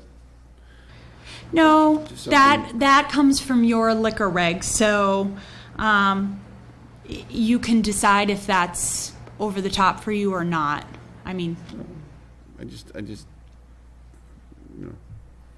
that actually comes straight from your liquor regs. Based on your earlier comments, we can assume that you took out anything in any of these categories that sort of was already required by state statute. Yes, and as a matter of sheer fact, in the license revocation section, it says any violations of these regs, any violations of state law, any violations of the CCC regs, building code, Board of Health regs, you can bring them in for any violations that occur in town. So we've taken out anything that's covered by state law. Who is going to be charged with the responsibility of implementing those things that we've taken out of our rules because they're part of the state law? The Maynard Police, or? Yeah, and I haven't removed them completely. I removed, so for example, I do say admission to the premises, you have to be of the legal age, and of course, Maynard Police can enforce that regardless of whether or not you issued a reg or not. But I didn't think it was necessarily in all circumstances, though I do in some circumstances, highlight it that it's a requirement of the local body. But I incorporate all of state law into your regs regardless. And to Chris's question, I think, was the enforcement agent on that is typically the police department. Police, yeah. In some instances, it's the building inspector. You might have the building inspector come in. You might have the Board of Health agent come in. Who else might be an enforcement authority? Fire department might be another example. I guess it's a conversation for a different day once we get, beyond a certain point. And the conversation needs to be with Greg's office. Spelled out. So here's the state regulations, and with each regulation, there's a body in town that's responsible for its enforcement, and that's kind of a whole another set of conversations that don't involve us per se, but it's just a matter of making sure that we have, if it's the Board of Health if the Board of Health has to do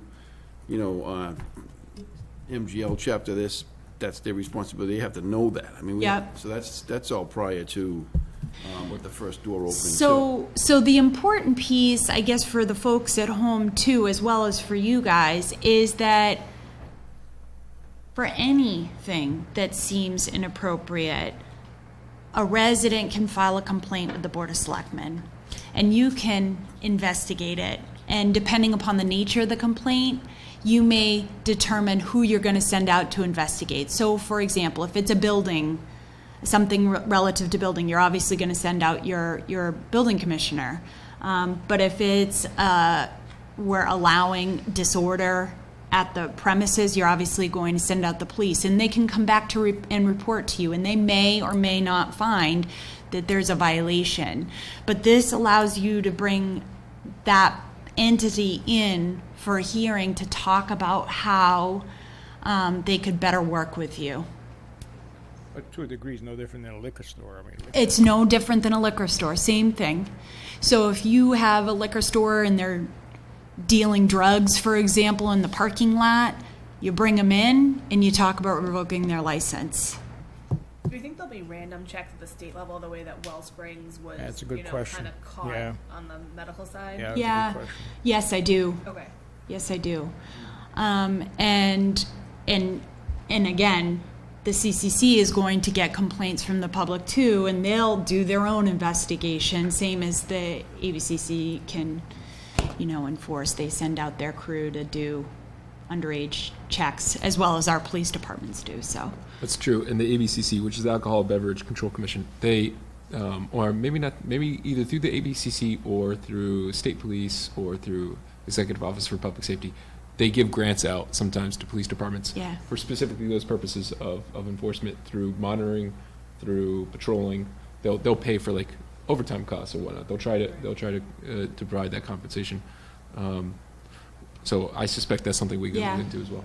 Yeah, and you see those stings, I'm sure those stings happen in Maynard too, where you've gotten a grant and you send out your local youngster to be your bait.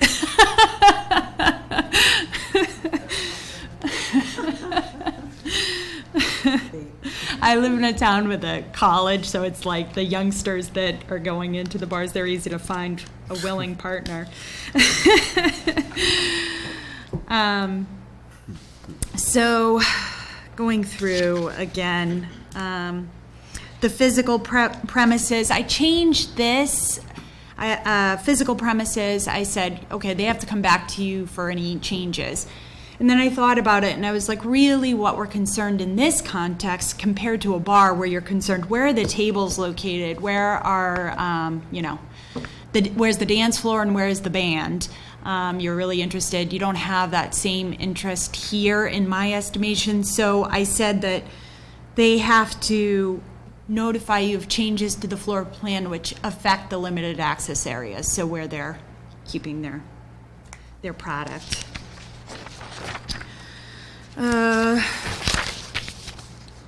Going on. On the business arrangements, for example, on 9.1, I eliminate the part that says the LLA gets the terms of the agreement. So, for example, the leasehold, because it was brought to my attention that may contain some confidential information. Cost is super important to these facilities because the market is really tight. So you have, it's my understanding that if you give away this kind of information, they're going to know exactly what kind of systems you have in place, what the competition is going to be, and so that kind of proprietary information you don't really care about anyway. Important to you is that they have a right to be there.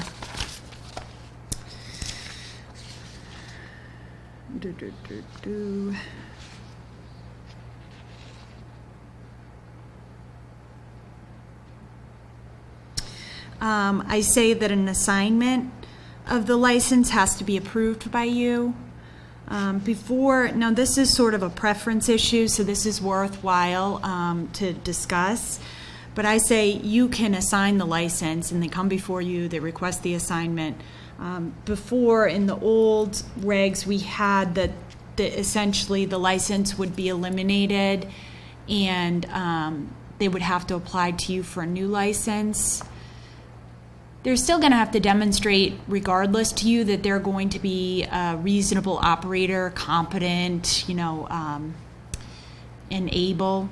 So, but I felt like there may be a business reason, and if you're encouraging or you're wanting to be a business-friendly community, this may allow them to say, well, we have a license and we're willing to assign it, as opposed to saying our license goes away.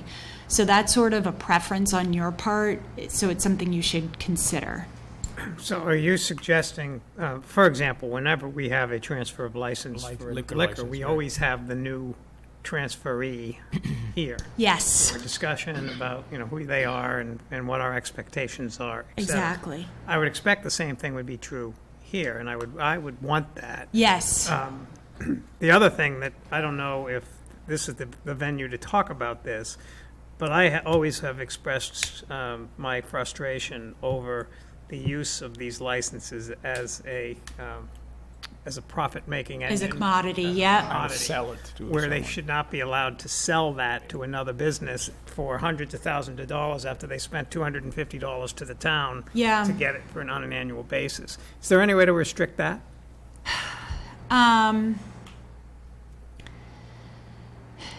So, and that's the rub, right? So you have a company that's so let's put it this way. Let's give an example. You have an entity coming in. They're a small business. You feel really good about them. You know them, and then they sell to a big corporation who's coming from wherever, out of state, and you don't feel as happy with that.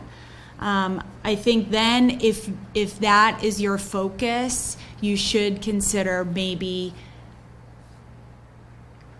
returning to the old method of saying that it has to be a brand new license. And then there wouldn't be that commodity to sell. Yeah, and I just have it's just, I don't believe that licenses like that should be a commodity. That's Yeah, just no, I We understand. have a problem with bars that go out and sell for $100,000 when Yeah. they've got it from us for $250 a year. To me, it's unethical in my eyes. That, Yeah. There might be a small business guy who wants to buy that bar and would love to have a business to start, and he can't afford $10,000. Yep. And he loses the opportunity, even though that's his dream. And then some guy who happens to have more means comes in and pays the $10,000. I understand completely. Yeah, I understand both sides completely. And I can modify to return, if that's the board's wish, I can modify it to go back to the old method to say, okay, in the event that you're selling your business, the entity has to come in and apply for a new license. That's Are you talking about the absolutely. liquor license, or are you talking about I'm this? talking about both. Both. So we could, okay. What's the state's process for selling and transferring licenses? I would think that given the rigmarole to go through the state requirement and licensing for retail marijuana, Yeah. they wouldn't allow. You such a know, smooth I'm not 100% sure on the state side what they do there, actually. I don't know. I don't go through that process. Someone knows. Oh, there he goes. Hi, I'm attorney Blake Mensing. I'm a cannabis attorney. I exclusively represent cannabis businesses, so I've read the regulations front to back probably in the neighborhood of 100 times. Could you spell your name? Can you spell your name really quick before you're about to explain it? MENSING. So essentially, it's a regulatory review. You apply, they have a form. You say, this is my acquiring entity, this is my existing license. And essentially, there's detailed corporate vetting. They look at the structure of both the existing entity and the acquiring entity. And there's a proactive responsibility by the acquiring entity and the existing would-be transferee to produce the contractual arrangements between the two. Basically, what are you getting? How much is this costing, et cetera? And then the full 5-member commission votes yes or no. They have approved 2 such acquisitions already. New England Treatment Access and Sierra Naturals have both been acquired by one out-of-state entity and one out-of-country entity to the tune of, I believe, $90 and $80 million respectively. So that That's would be my They sold problem. the license, basically, what you're saying. They sold the license for a certain amount of money. They sold the infrastructure, the business, That the includes contacts, that. the That contracts. The license itself, just for context, it's not $250 to get a cannabis license. It is in the hundreds of thousands of dollars because of a whole host of things. So I certainly agree with you. I wish all licenses were easier and cheaper to get. No, but the Maynard license is Okay, the main $250. ones, yeah. Yeah. That's the Yeah, license. ours is short money, but Yeah. 2,000. See, we missed the boat on 2,000. that. We missed the boat on 2,000. that one. 2,000. Maynard says 2,000. 2,000. I think we missed a zero. I wanted it to be 10,000 and you guys chose to. No. It's better that it's 2,000. But thanks for the clarification. So even if they go to, that step and 5 people vote, that it's okay to sell it for whatever the dollar amount it is, we own the license, basically. You do own the Yeah, license. my question is the same as David's. Can we, we say, can we restrict where others do not?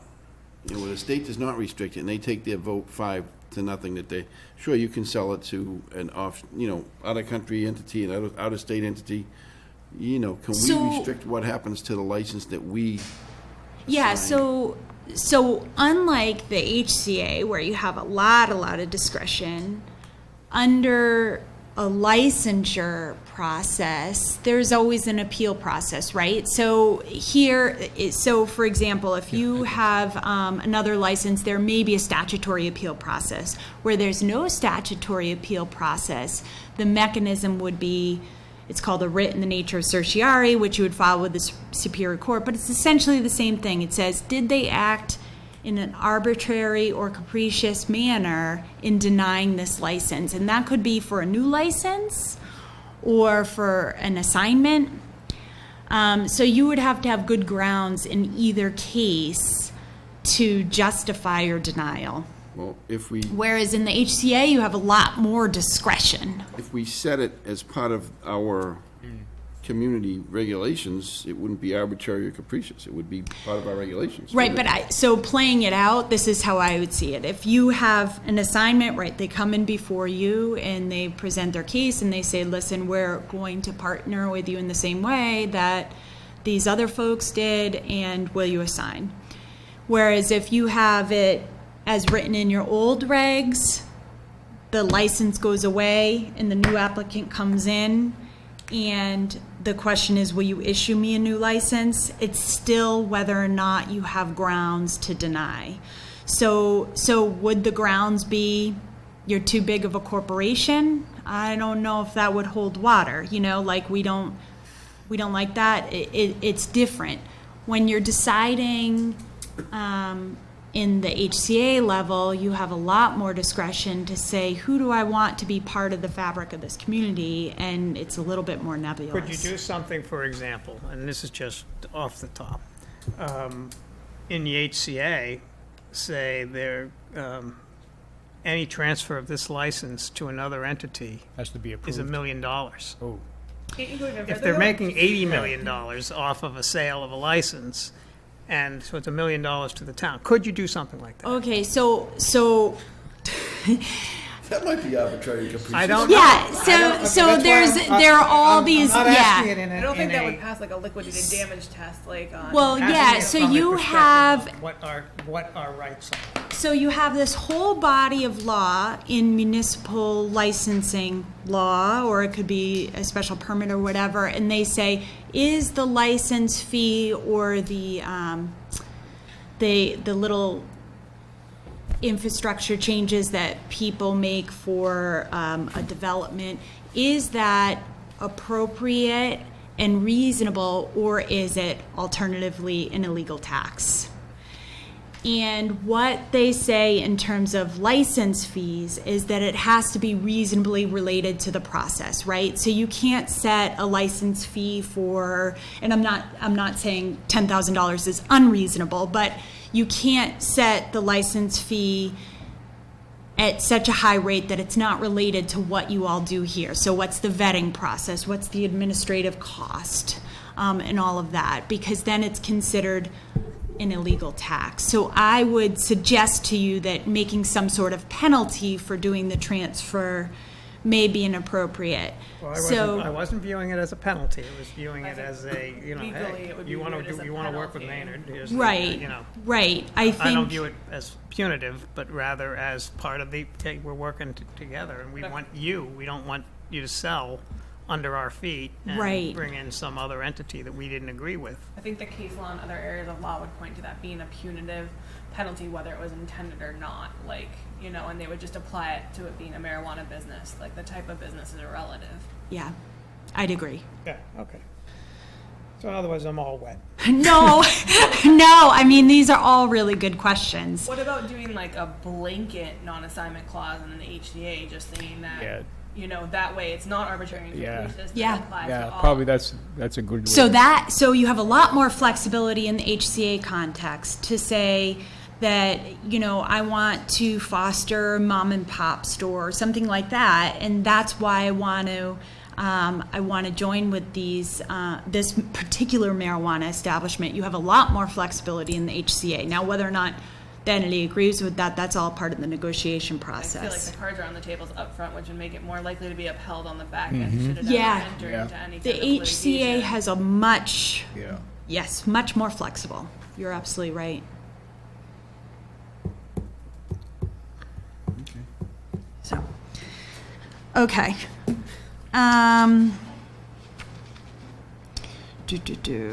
Where am I going from here? This I did.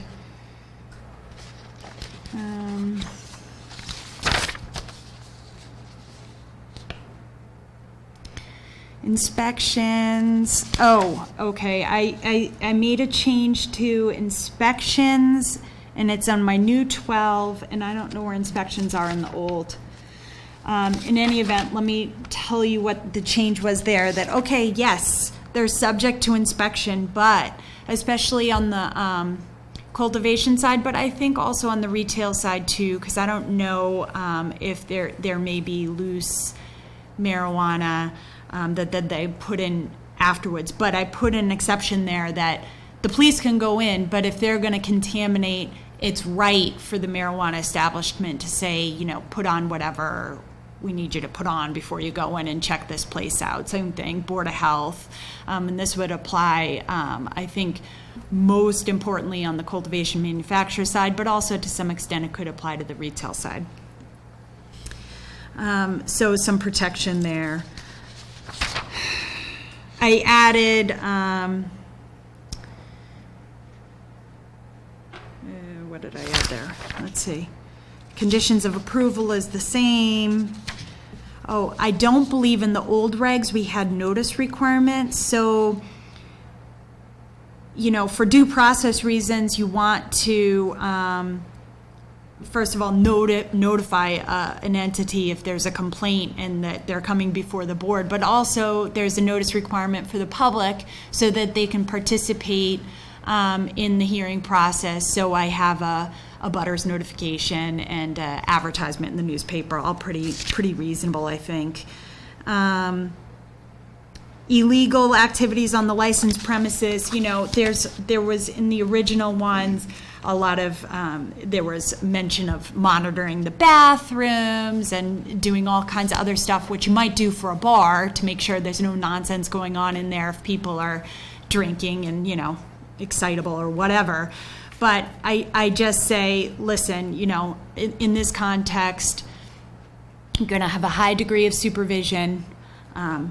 You're also going to notify the police if there's a problem and cooperate, which is the really critical piece. You don't want someone to shut down communications with the police. Is there any standard right now for like illegal consumption on the premises? I know we're not allowing it, but if someone were to do that, how it's enforced, if there's like a set fine by the state or commission for that? Well, public consumption is illegal under both state and local bylaw.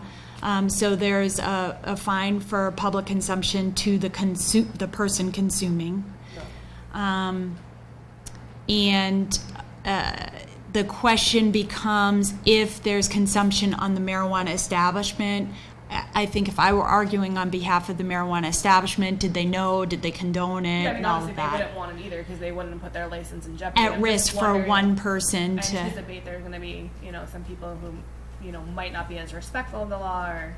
Yeah, so aware of the the fine law. goes to the individual. Okay. And it's actually pretty low. I think in Maynard you have a $300 fine, if I remember correctly, in your bylaw. And under state law, I want to say it's a couple $100 too, something like that. 100. 100, okay, 100. Somebody ought to speak to the Boston Police Department. I don't know how often you walk down the streets of Boston, but oh my God. Something going on with that. Oh, yeah. Yes. On the beaches too now. Court yesterday.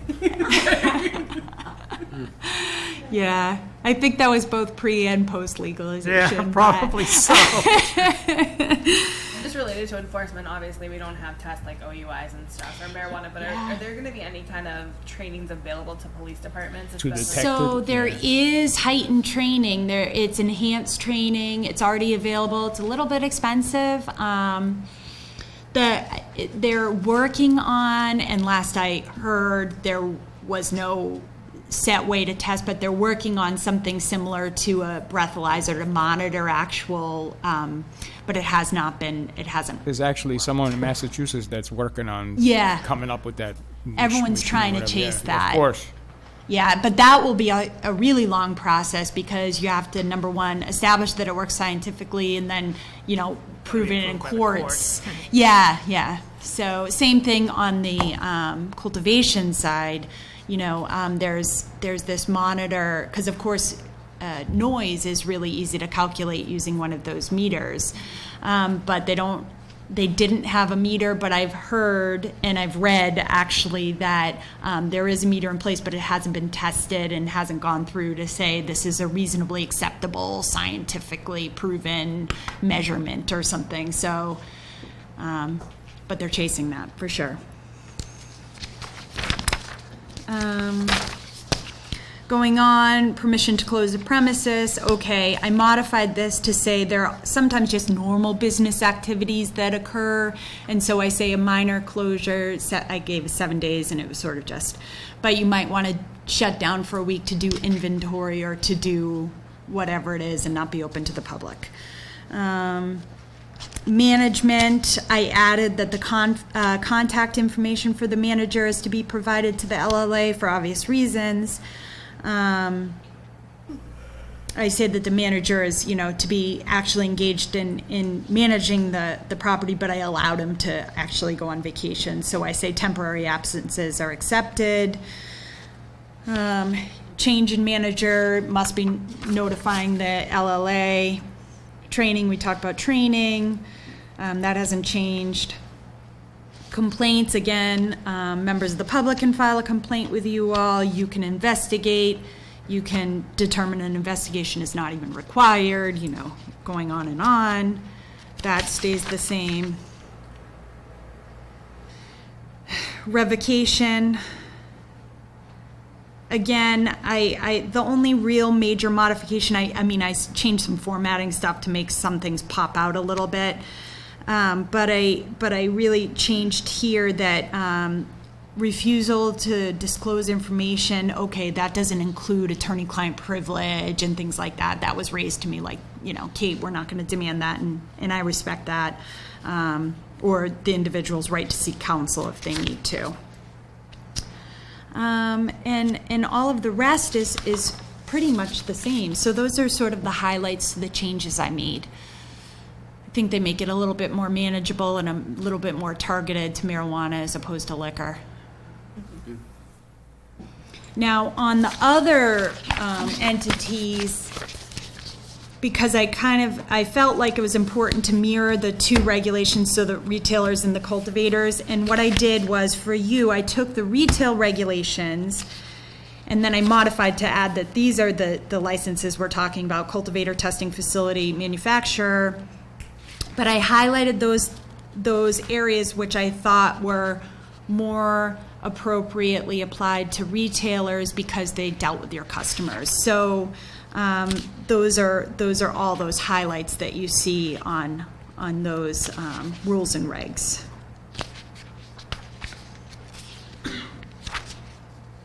And I think they're pretty self-explanatory. I don't know if you want to walk through them.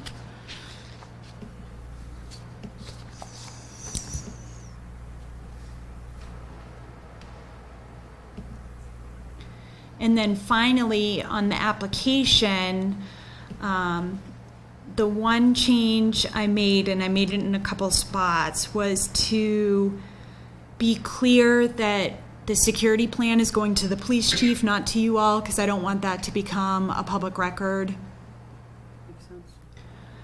for obvious reasons. What do you think of including with the required forms, like some kind of training certification, once that becomes available as something that can be taken? Or Yeah. can we amend this once that does exist at the state level? Yeah, did I require that? Let me double check. Now I'm forgetting. Hang on.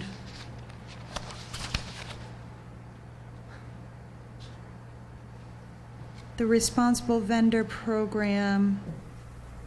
Yeah, so if you looked on on the new regs, 20.2. Okay. Not on the license, but on the regs. Okay. On the regs, yeah. Okay. I say copies of such documentation shall be provided to the LLA. Perfect.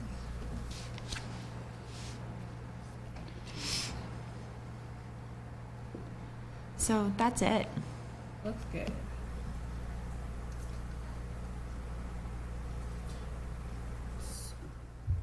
So when do we approve the draft? Okay, so that's the. So they have to fill in the hours of operation for the license, and that's when they. Yeah, so when I they know. apply to you for the license, you're going to, just like the planning board talked about it, you'll talk about it with them, they'll make their request, and you'll decide if it's appropriate. And at that point, you'll say, It'll be okay. case by case, basically. Case by case, yeah. But right now, we're essentially taking it out of the HCA and our regs and just putting it Yeah. in the license. Just I like yes. that. I like that. I think it's more flexible to Yep. have it in the license, you know. Yeah. Because you may find, I mean, as I gave the example, someone who's a establishment that's not behaving, you call them in and you say, well, okay, instead of revoking your license, I'm going to roll you back. But on the flip side, you may find it's no big deal, and maybe they should operate the same hours that you have your liquor stores operate. And I don't know what they are in the town of Maynard, but you know. This conversation has generated a thought for me relative to when we first initially spoke about setting a license fee. Mm-hmm. We were sort of doing it without knowledge, to Becky's point earlier, about without knowledge of what other communities were doing. Yeah. Now that there are a number of these licenses out there, do you have any sense what the fee is for a community fee on, typically, like Leicester, who had the first one, what their fee is versus Brookline, who has one? Are we in the ballpark with our fee? Yeah. Or should we already be looking at changing our fee structure because of we're not competitive, or we are competitive, too competitive? Right. Is this mine? This water? Oh, good. I left it for Lisa, but she didn't touch it. Oh, good. And Okay. I realize it's not a discussion per se to be voted on or anything like that tonight. It's not on our agenda, but just sort of a general question in line with the comments that you were making about a license. No, and I think it's important to talk about. So I mean, I don't know, frankly, if Leicester has a license. So remember that only some communities have created a bylaw to have this licensing structure. So unlike in the context of alcohol, where you're statutorily obligated to have a local licensing authority and the process is really dictated by the state, here we've kind of self-created that through our Someone bylaw. wants to chime in. Most communities do not have a license at all, separate from the state, because the state's regulatory structure and requirements are so robust. The licenses in communities that I'm aware of aren't as high as $2,000. I've seen closer to 500 as the norm, and I'd say that's I like about- 2,000. We'll stop talking now. He's an advocate tonight. So, I believe you, counsel. Yeah. but what I recommended to my communities that were creating this bylaw was that you should really mirror your liquor licenses, because you want to be on even footing. I mean, and treat them in sort of a similar fashion, because the process is essentially the same. Although on the alcohol side, it's dictated by statute. Here on the marijuana side, it's following the same process. Hearing before the Board of Selectmen. annual renewal notice requirements, all that jazz. So that's why I said, in order to avoid a challenge that this is in fact an illegal tax or excessive, it's better to mirror your alcohol regs. Okay. Yeah. Go ahead. No, I'm just waiting for So- your. All right, so the regulations, it's just a discussion and information thing with Kate on the agenda. So I'm not voting on the regulations tonight. It's not, there's no motion, it's not part of the agenda, but I would suggest that it ends up on the, maybe one of the next couple. Yeah. However anyone, however long anybody feels it should be, whether it's our next meeting, obviously not Thursday night's meeting, but the next meeting, which is sometime, probably around August 20th or something in that range, 27th, August 27th. That gives us basically 3 weeks to have Review it and ask look at any it, right. questions of one another or Kate, and then, we could probably vote on August 27th unless somebody is No. very uncomfortable with that time frame. I'm good at that. If everyone's okay with that, it gives us 3 weeks each to read these regulations. Any questions for Kate through Greg or Megan, at the time when Greg's out. So we'll have those questions answered, have them for the 27th, and then on the 27th, if we're all comfortable voting, we can vote to accept these regulations as presented tonight by Kate with her explanations. The license, actually, the application, it actually does have a motion. I don't know if anyone would be comfortable doing both of them in the same way. On the 27th, doing them all at once. And then, I think that allows, it'll be posted, so that would allow anybody with any questions or comments in the public, they would have to be done during the public comment section, and then we could, when we get to those two items, we could actually approve them together. So we could hold off on the license application until the 27th, if everybody's okay with that thought process. Yeah, sounds good to me. All right, so we're gonna move C of 14C from the agenda to August 27th, and we'll handle these both at once. So I guess the same thing applies. Take a look at the license. If any of us have a question, we'll refer the question to Greg and Megan to get to Kate, and then we'll handle that on the 27th. And then in between those two, there's a conversation about New Can, correct? Right. Yes. The HCA. So, Kate, you staying for that? Yeah, I'm staying for that. I'll just push over. What should I do? You tell me. No, I mean, these guys, they're right there, so, I mean, you guys are all here, so we can just kind of, if you just move a tiny bit, we'll be able to see everybody, and they can see us, and we can have the conversation that we want to have. Welcome. Thanks for coming back in. Good evening. This is just So now I bring out my boxing gloves. This is not adversary. Okay. Form a partnership. It's true. So, you guys are negotiating the HCA, so you guys lead the conversation. So, no, go ahead. Mr. Chair, so at our last meeting, we discussed the memo that I have attached here where we highlighted 3 points that our council had identified as areas that would like to get input from the board.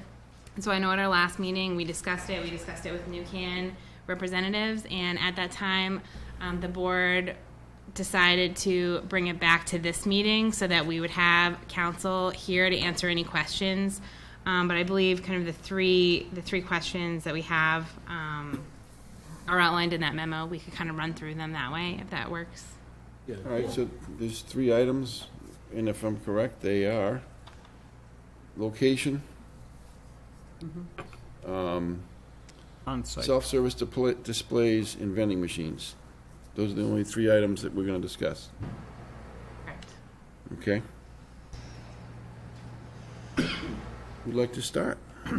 Well, I think that after our last discussion relative to the location, I've become fairly convinced that we should require it.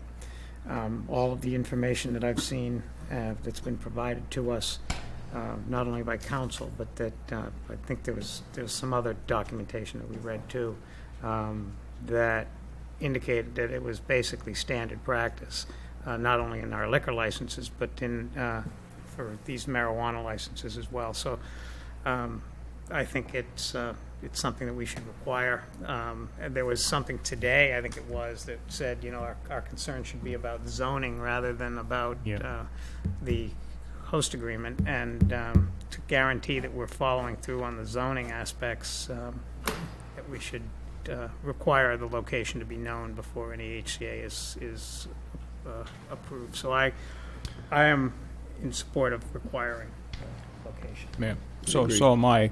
And I understand your concern, because I know you guys have to negotiate with the landlords and all that, and it becomes a challenge from that standpoint. But from our perspective, I mean, I'm in favor of making sure that we know the location before we approve. Can I respond? Sure. Hi, Jack Madigan with New Can. One of the points that we had made last time was we started this meeting with Greg back in April, okay? And since then, if we had come in with a location, okay, in hand, as we were looking for the HCA, we would be paying the landlord each and every month to hold the spot and a rent or a lease or a purchase agreement. We would be paying all this time. But the other two establishments have done the same thing. I'm sorry? So the other two establishments are doing the same thing. It's not something. One of the two. Yeah, it's They one of are the two, just right. lease. Yeah, one purchased it and the other one is leasing it, right. So earlier, Selectman Gavin, if I may, you expressed a preference for smaller businesses, and if you require a location at the outset, that guarantees at minimum a 6-month rental payment, probably more like 12 to 18 months, given how slow the state is in reviewing these applications. I think the cheapest I've ever seen for any landlord willing to hold a space off the market is still pretty close to the face value retail rental rate. And of course, no one expects this business to be inexpensive, but that is absolutely adding many thousands of dollars. So if you do truly have a preference for supporting smaller businesses, that would be a bit. What do other retailers do? Because I don't know other towns that don't require HCA's, locations in their HCA's. Most of them pay greedy landlords for a long time. So would you consider it a cost of doing business? You're heading into this business, wouldn't you consider that, knowing that other communities and other retailers are paying the same thing? Doesn't that just kind of become a cost of doing business? You know up front that that's going to be a cost of your doing business? Can I add something? Sure. I want to just reiterate, as we said last time, we're not looking to circumvent getting approval for the location. What we're looking to do is get the host community in place, which is the business terms that you've approved us, we've worked out the financial terms, and then with that, we will get the location, and the host community agreement will state it, that we then have to come back for whatever permitting, special use permit, whatever it is. So you still have the right to look at the location, to approve the location, everything you would normally do.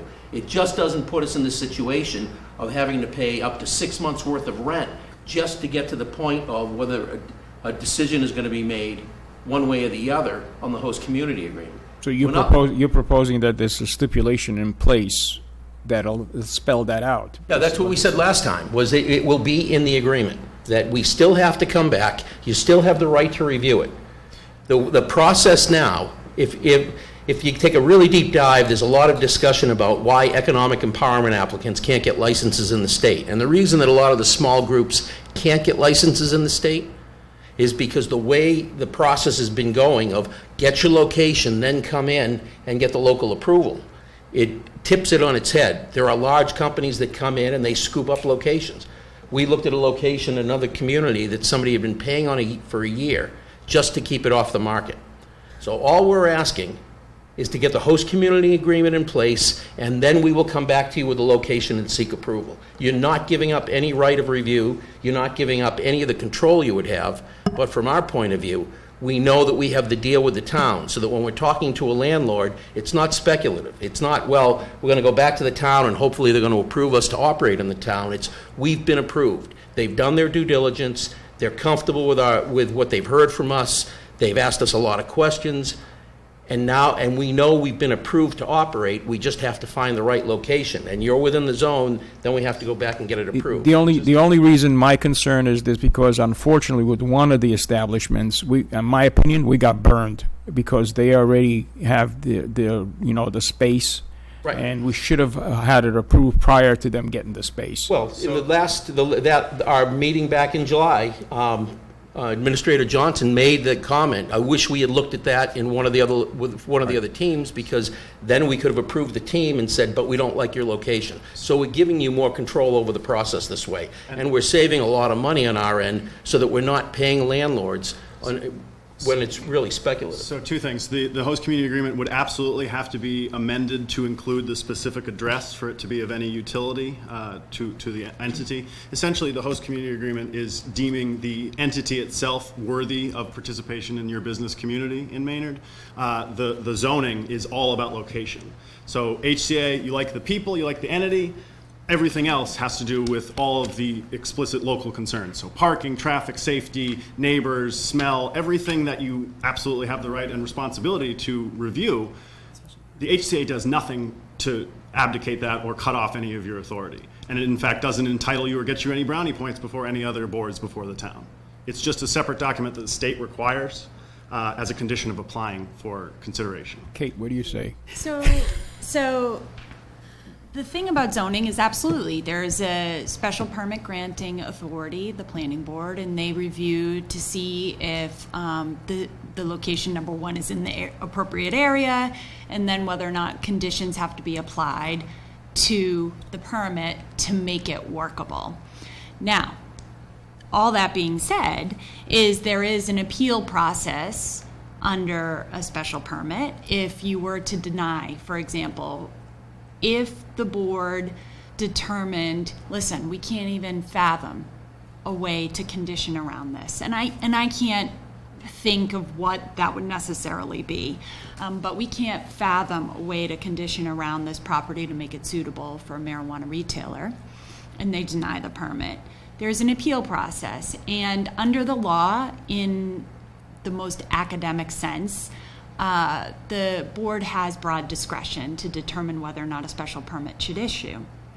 When you go to land court and you sit in front of the judge, the first thing, and you're sitting at your scheduling conference, the first thing out of that judge's mouth is, well, it's allowed by special permit, couldn't we condition around it? And you're on the defensive position. So unlike the HCA, where you have a lot of discretion to say, you know what, I like this project. I want to get involved with this business entity because I want to encourage growth in the community and all those positive things that come along with it. You can also say, well, but I feel uncomfortable about what this actually means in terms of the physical space. You do have that discretion. And that's the interesting part about the legislation, was it mandated HCAs. Unlike other businesses where you don't have an HCA, you don't have a say whether or not they go in, they just go to the planning board and they get their permit. Here you do, because at this stage in the game, and whether or not this will be amended later on as this rolls out, at this stage in the game, it's required because it's a sensitive industry.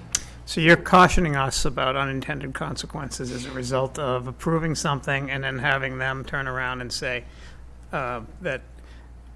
And so our responsibility, or at least the way I view my responsibility as a member of the board, is to protect the community, among other things. And council is advising us to protect the community by assuring that we don't have unintended consequences where we are ending up in land court because of a situation where our planning board may have required certain.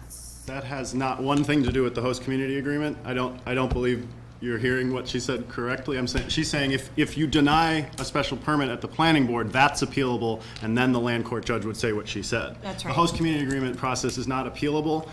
If a municipality were to abuse its discretion and deny someone for whatever reason, there's no recourse other than through the Administrative Procedures Act in Superior Court. I just have one question about the proposal that you had said, and I apologize, you did mention that, but I think I forgot it. Is there something that you could do with that kind of a document where you can, they have to come back and that, so it's like a In the host two-part community agreement piece. So we itself? could put that in there. Almost. So you have a couple of options. You can say, yes, the location has to be approved by the Board of Selectmen, and it's all in the wording, right? Is it the location is to be approved by the Board of Selectmen in its sole and unfettered discretion? Is that something the applicant's willing to live with? Or is it, which may not be unreasonably withheld, which means that then you're sort of backed into, have I complied with the contract because I didn't approve this location and that decision was unreasonable? I mean, that's all part of the wording. The language that I think would solve the issue and avoid any potential challenges is just say, you, holder of a host community agreement, this entitles you to no zoning relief. You still have to get all your permits. You have to do all the required things of any business, and obviously the cannabis business. Upon receipt of those permits, then I just think the location should be amended into the host community agreement. So then it's not an issue of deciding. You're saying, okay, we have the permits. We know it was vetted. We know the special conditions were placed on the location for the particular contours of the site, et cetera. And But you're still saying that we don't get the approval before you go to special permits. But by saying it that way, I think, is that, am I not understanding? No, so I'm saying the host community agreement entitles you to nothing in the zoning context. Yeah. So I understand that. So all I was saying is you could have a sentence that said, upon receipt of whatever the list of requirements are in terms of a license, a special permit, site plan review, whatever the local steps are, once you have those in hand and those requisite appeal periods have expired, that there's no further court challenge because the decision makers based their decision on the rules as Councilor, written. you mentioned earlier that you represent exclusively, I think you Yes. said. How many other communities have you entered into host community agreements where you have not had a location before you signed it? As of today? 0. Thank you. So- We're not ready to be the first in my opinion, in such an unusual circumstance where our residents that I represent are very concerned about the industry itself, are very concerned about location. They've expressed concern about the location of one of the businesses that have already been established. And for us to step out and take a risk this early in the game, in my opinion, is not proper in my representation of the people that I've heard from as well. I disagree, though. I might be the lone wolf on the board, but I completely disagree with that. I think there's protections in the HCA that protects both us and the applicant. If we have a business, regardless if it's you or someone else in front of us, and we say, hey, that's someone we'd like to work with and have in our community, by approving this location and allowing them to save some money that could be better invested to their program, and they still have to come back and go through a planning board process, I think it's a win-win for everyone involved. I mean, we had a town meeting and we had a warrant in front of this town, and our citizens chose not to limit the number of retail marijuana establishments by a large margin. So I think we have an obligation to negotiate. I think you definitely have been involved in this process. You want to be in this town. I think, we have a good working relationship so far, and I don't see it as being a detriment to not have a location. And I think what sets us apart from other towns that have marijuana, a lot of them, is that this is a tiny town. I can think of only a handful of places where you could possibly go, and given our zoning regulations as they exist right now, I can't see legally how we could limit you from any of those potential locations. Thank you. Basically, if you decide to not allow a location, later updated host community agreement, which are essentially saying to the landlords in town is, here's 6 to 18 months of rent that might not otherwise be required. Again, you're not abdicating any of those responsibilities you have to your constituents. The location isn't wherever we want. It's within the zone as outlined in the bylaws, and then subject to additional scrutiny at each step by the planning board, and again, as you as the licensing authority.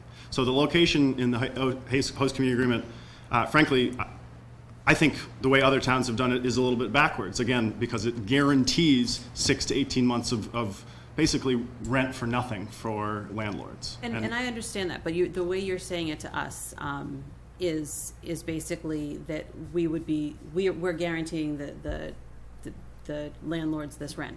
Well, so is every other town in this that accepts marijuana. And you just have to decide if this that's point. right.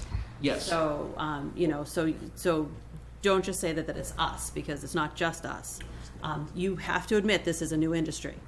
And you have to admit. I have to admit that it's a newly regulated industry. The cannabis Correct. It is. substance has been in. Thank you. Well, But the some of us problem know. is that we can't get into these things Yeah.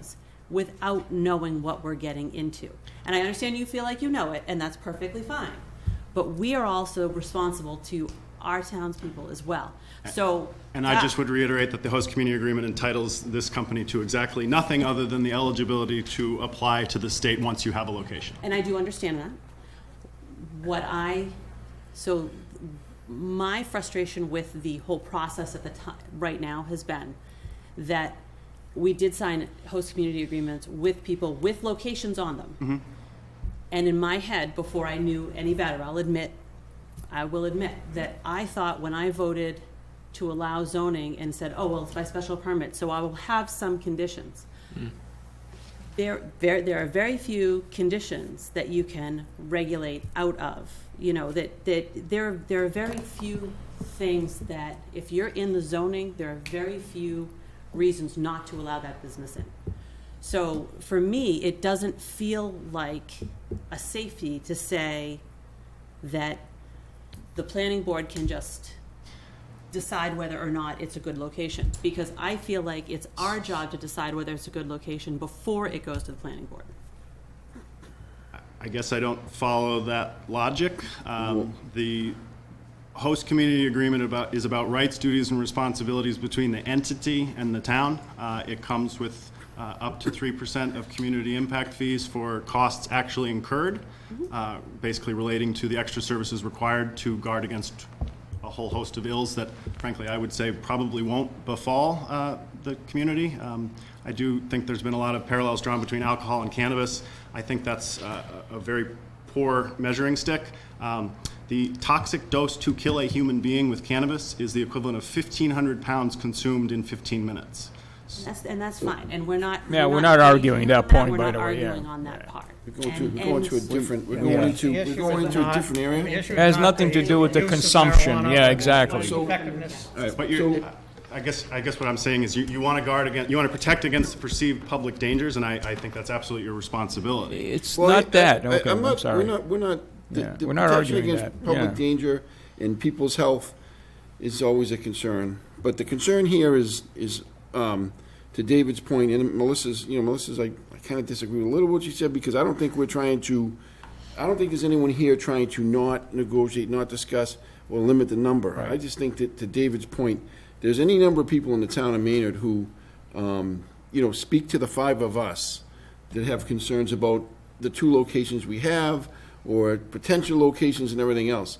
If we give up the opportunity to discuss those and turn it over to the planning board, I'm going to tell you right now that we might end up in a place where we don't want to be, in a place where the community doesn't want to be, but the zoning allows it. So just because the zoning allows it in Maynard doesn't mean that the community thinks it's the right place. It means that some of our ancient zoning and bylaws and regulations allow certain things in certain places. That doesn't make it the right location for today. So your cannabis zoning is not ancient, and I'm it talking limits. about the zoning regulations we have in place today for any number of Any things retails, allow certain things in certain places, where we might not see them as being appropriate just because the zoning sees them that way. The zoning allows cannabis operations on Nason Street, across the street from the library, that we would consider to be a residential neighborhood. Now, whether or not you guys would want to go there, who knows, but it's allowed. And it's potential that could be the spot that you choose. And then what do we do? Well, may I respond to some of this? Sure. Sure. So, a few points. Again, I'm going to go back to reiterate a point I made. In the July 16th meeting, there was the comment, gee, it would have been nice with one of the other groups had we bifurcated the location approval, because you weren't so thrilled with the location approval. That gives you the opportunity here. You have more control. We're not looking to make an end run around of anything. We tried to make that point last time. We selected Blake for a few reasons. Aside from being a cannabis expert, It's very effective. he also was town council. So this is his bailiwick. He knows town municipal law, and now he got into the other side of being on the marijuana end of it. He's very effective because he understands he could sit in Kate's seat and effectively represent the town. That's what we like about him. His suggestion is fine with us about we could condition the host community agreement that once we find the location, we have to come back to the selectmen. So if you're worried about somehow we now don't have to speak to the selectmen and we're going to go directly to the planning board, put it in the host community agreement. This is not in any way whatsoever to make an end run around you. This is to get the deal cut so that we know we're approved, so we're in a different position with the landlords. And I will tell you flat out, I believe that all of the towns that have given host community agreements with retailers have gotten the location first. And I am absolutely convinced it's backwards. It's the wrong way to go about it. It puts you in the position of having to, you marry the two together and it's take it or leave it. This bifurcates it. You can either say, we don't like the team or we don't like the location, but it gives you more control over the process. I see this as kind of like a conditional pre-approval, like when you go for a mortgage, and then you would come back to us with more documents, and we can. Yeah, just we think put about that language in. You're I just see the host community Right. agreement as saying we want to work with you, and these are the terms if you were to open a business in Maynard that was in the marijuana retailer establishment, but we're not going to give you final approval until you come back to us with that location. So let's talk about the mortgage for a minute. It's like we're coming in to get pre-approved. You're looking at us and saying, we like your credit, we think you're good for it, and we'll approve you for $750,000 for a single-family residence. But go find the single-family residence so we can make sure that the loan-to-value ratio is okay, that there isn't problems with the property, that there are things about it, for example, it's not a condemned property, it's inhabitable, that sort of thing, that we can actually grant a mortgage on. That's a great analogy. That's what we're looking to do. We're looking for the pre-approval where you say, we're comfortable with these folks, we're comfortable with what we've heard, we're comfortable with the deal terms. You can put whatever you want to wrap around of how we have to come back. We'll even play the kazoo next time if we have to. Yeah, all right. Oh, boy. I'll get my a lot of fun. No, I hit the brakes today in the kazoo. We don't have a problem. Right, we don't have a problem coming back to this body to say this is the location we found. So, Ms. St. John, that you can look at us and say, well, I still have my concerns about how close you are to the other two retailers. What did you do about going down toward Acton on 62 or going up on 27 or coming from Stowe out to the other intersection? Tell us what you found on your research, right? If we're not in that area. We don't have a problem with that. Hold our feet to the fire. That's not the issue. The issue is, had we gotten the location before we walked in to see the town administrator, we'd now be into this for close to 6 months, a half a year of rent, and without an approval. And when you're worried about why the large, what they call MSOs, the multi-state operators are coming in buying up the small businesses, and you're saying, well, it could be $1 million. How come the town only gets $250? That's because there's a lot of costs involved, and we're trying to change that paradigm. This is one of our partners, Beth Goldstein. She's one of the 6 vendors selected by the Cannabis Control Commission to train social equity players and economic empowerment applicants. And some of this has to play with an interplay with that. Those folks can't get licenses in the state. And what we're trying to do is prove that there is a way that protects communities and protects small teams, that you can get the host community agreement, then go out to the landlords. Because small capitalized teams have a lot of trouble getting into this business. This effort is all altruistic. It's not to save you guys money. I've no doubt about it. We want to save money. I'll guarantee it. But also, if you look at the proposal we provided to you, right? We were talking about. You asked a question about the impairment, right? The state has DREs, drug recognition experts. And that's one of the things we put into the proposal about working with the town to talk about providing some funds for training some of the police. So we're trying to put our best foot forward. And we're not looking to take anything away. Kate, So I guess my statement is just more of a practical consideration. So if you were to build in, for example, in a host community agreement itself, as opposed to relying on the zoning process for the planning board. So if you were to build in something like, in its sole and unfettered discretion, the Board of Selectmen can determine whether or not the site is appropriate. Something like that. I mean, the wording of that is whatever.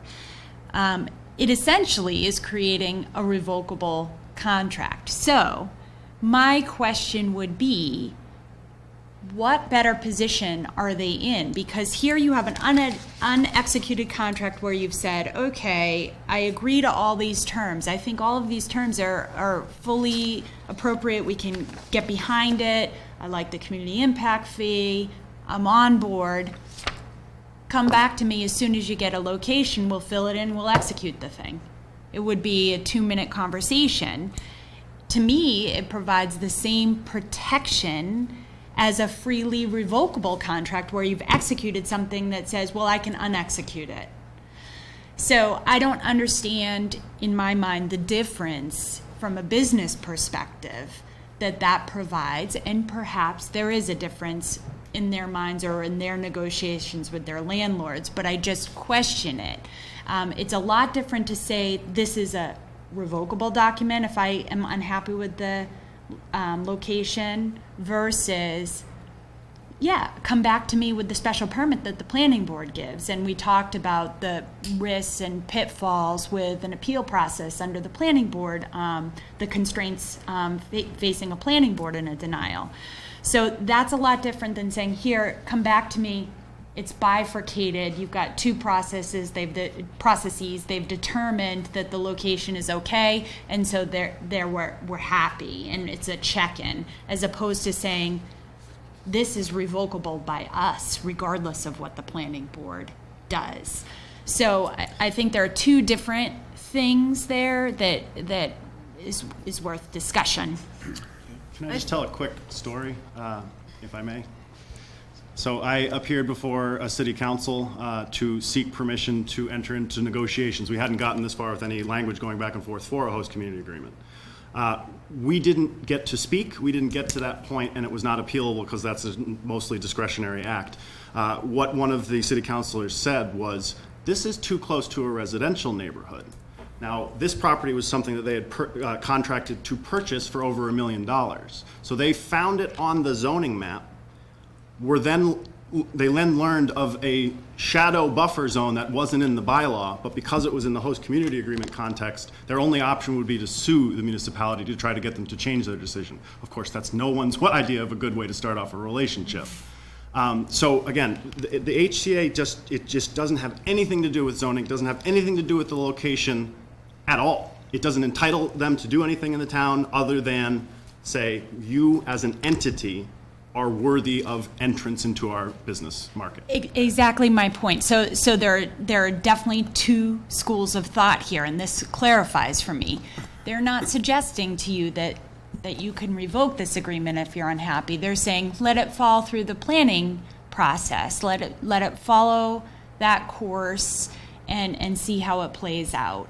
And we are relying on our bylaw to be super tight and what the town residents want. They've approved it at town meeting and all of those things. So they're saying let that follow its course in a silo, as opposed to we're coming back to you to get your blessing. Well, it's interesting because I think he's saying that, but I think he's saying something different. Could be. You know what? You have to come back to you. That's fine. The way you're saying it, I kind of like it. So I don't. My feeling is, and I've said this before, the last time you guys were here, I think the conservative approach is the proper way to go in an industry that is new to all of us. And yes, the product might have been around for thousands of years, but the industry as regulated has not. And in those situations, I look for guidance from council. And the guidance that I've gotten from council, that I've read and that we've been provided with, suggests that your suggestion is not the proper way for us to go at this time. Okay. And I think to suggest otherwise, for me to suggest otherwise, so you have an idea where my vote will go if a vote is here, right, is not the way that I think my constituents expect me to vote when council is saying something that I am on an issue that is really new and that we are just developing, and we're sort of already at the fore of this whole industry. You know, we've been very welcoming. We continue to be welcoming. We will remain welcoming. But as the process moves along, we're learning, and I don't want to take a risk that will end up biting us in the backside down the road for whatever reason, unforeseen. And so therefore, for that reason, I do not think it's the proper course for this board to allow the host community agreement to move forward without an unknown location. Can I ask a question as a follow-up to what our council said about the revocable contract? If we were to sign a contract with a contingency provision that you would come back to us making it, you know, revocable, how would Prior you to going to plan. prior to going to planning board, how would that benefit you in your process moving forward? Could you explain that a little more to the board? I'd love to explain that. So I'm going to take issue with one thing your counsel said. Her quote was, "It's just a 2-minute process." It's not. If we leave here tonight without a resolution and we come back, that's a 3-week process. And 3 weeks and 3 weeks and 3 weeks. And we started, our first meeting was back in April. We're 5 months into this. So it is not a 2-minute process, right? What we would have to come, that's why I don't have a problem if we have to come back to you. And you want to put it into the host community agreement that the Board of Selectmen retains the right to approve the location before we go to the planning board. I'm not as worried about that, because if we came to you up front, it's the same thing. It's just now we're not paying 5 or 6 months worth of rent just to get to the point of whether you're going to say yes or no. And now we're in a situation of, we can say to a landlord, look, we have the host community agreement. We know in less than 30 days we can have an answer for you. So not unreasonable to give us 30 days to go back in front of the selectmen, because we've got everything set. Now it's just it's one 30-day cycle is all we need from the landlord. So what would be the process? So say it was decided that we would do this revocable thing, okay? So then what do you do tomorrow? Do you we do then tomorrow, go we for go a back to the few landlord, lands. or do you go to the CCC? Oh, no, we can't go to the CCC. No, you can't go until without us. You can't go to the CCC without a location, and the host community agreement's not going to be cured until we have all the special use permit and everything else. And have no problem having to come back to you, because now we go to a landlord and we say, here's what we'd like to do. And we don't have the landlord saying, well, from what I've seen in the papers, this is going to take you months. Now we can say, no, we have the host community agreement signed, we just have to go back to the selectmen for them to tell us whether this location is okay. Any local, we're a small town, anybody who's local that is the landlord here in town would be well aware that we've been talking with you guys about a host community agreement, and really, ladies and gentlemen who are watching, or the press that later on writes a report, the only issue here is them getting a location and come back here. We can have this done at the next meeting if they come back with a location that we approve. Really, that's so exactly, there it is. that was Do going to be your my job, point. Find a you location. got 3 weeks to go and find the don't rely location on and us. come back in 3 weeks Come back with the in 3 location. weeks for the location. That's the point. I mean, you come back with the location, we'll prove the host community agreement. We're all ready to go. It's you guys that are You holding got up 3 the weeks to process, find a 'cause you place. can't find a Let me ask location you- because you don't want to pay somebody. Don't make me slam my hammer. It's getting too loud and too many people talking at once. So one question I have, one more for Kate, is it's interesting because it almost sounds like if we did the revocable whatever, that you don't necessarily think it would be of any concern to the town and you almost don't understand why they would agree to it. But you don't necessarily see any danger of the town deciding. So listen, I know I'm putting you on the there's spot. danger with everything. Spoken like a true attorney. So, but we're all going to jail immediately following this meeting. No, so there's danger with everything, right? The most, and I want to be clear on my advice. The most conservative advice is to make sure that you are fully comfortable before you execute. The next most conservative advice is to put in a clause which allows you to retract your approval of the host community agreement based on the location, and you put in all kinds of words that make it so it's not a reviewable act. And that would probably take 3 weeks, right? So here we are. So this is our point. Our point says you could find a place in 3 weeks. Trust me. So you could go out there. Do you know what locations are available? We're not doing that tonight. What you could purchase, what you could rent. So go out and look for in 3 weeks. Come back to us, and we'll give you the agreement. Remember, we still got two other issues to resolve, right? We got to talk about, because we have 3 issues.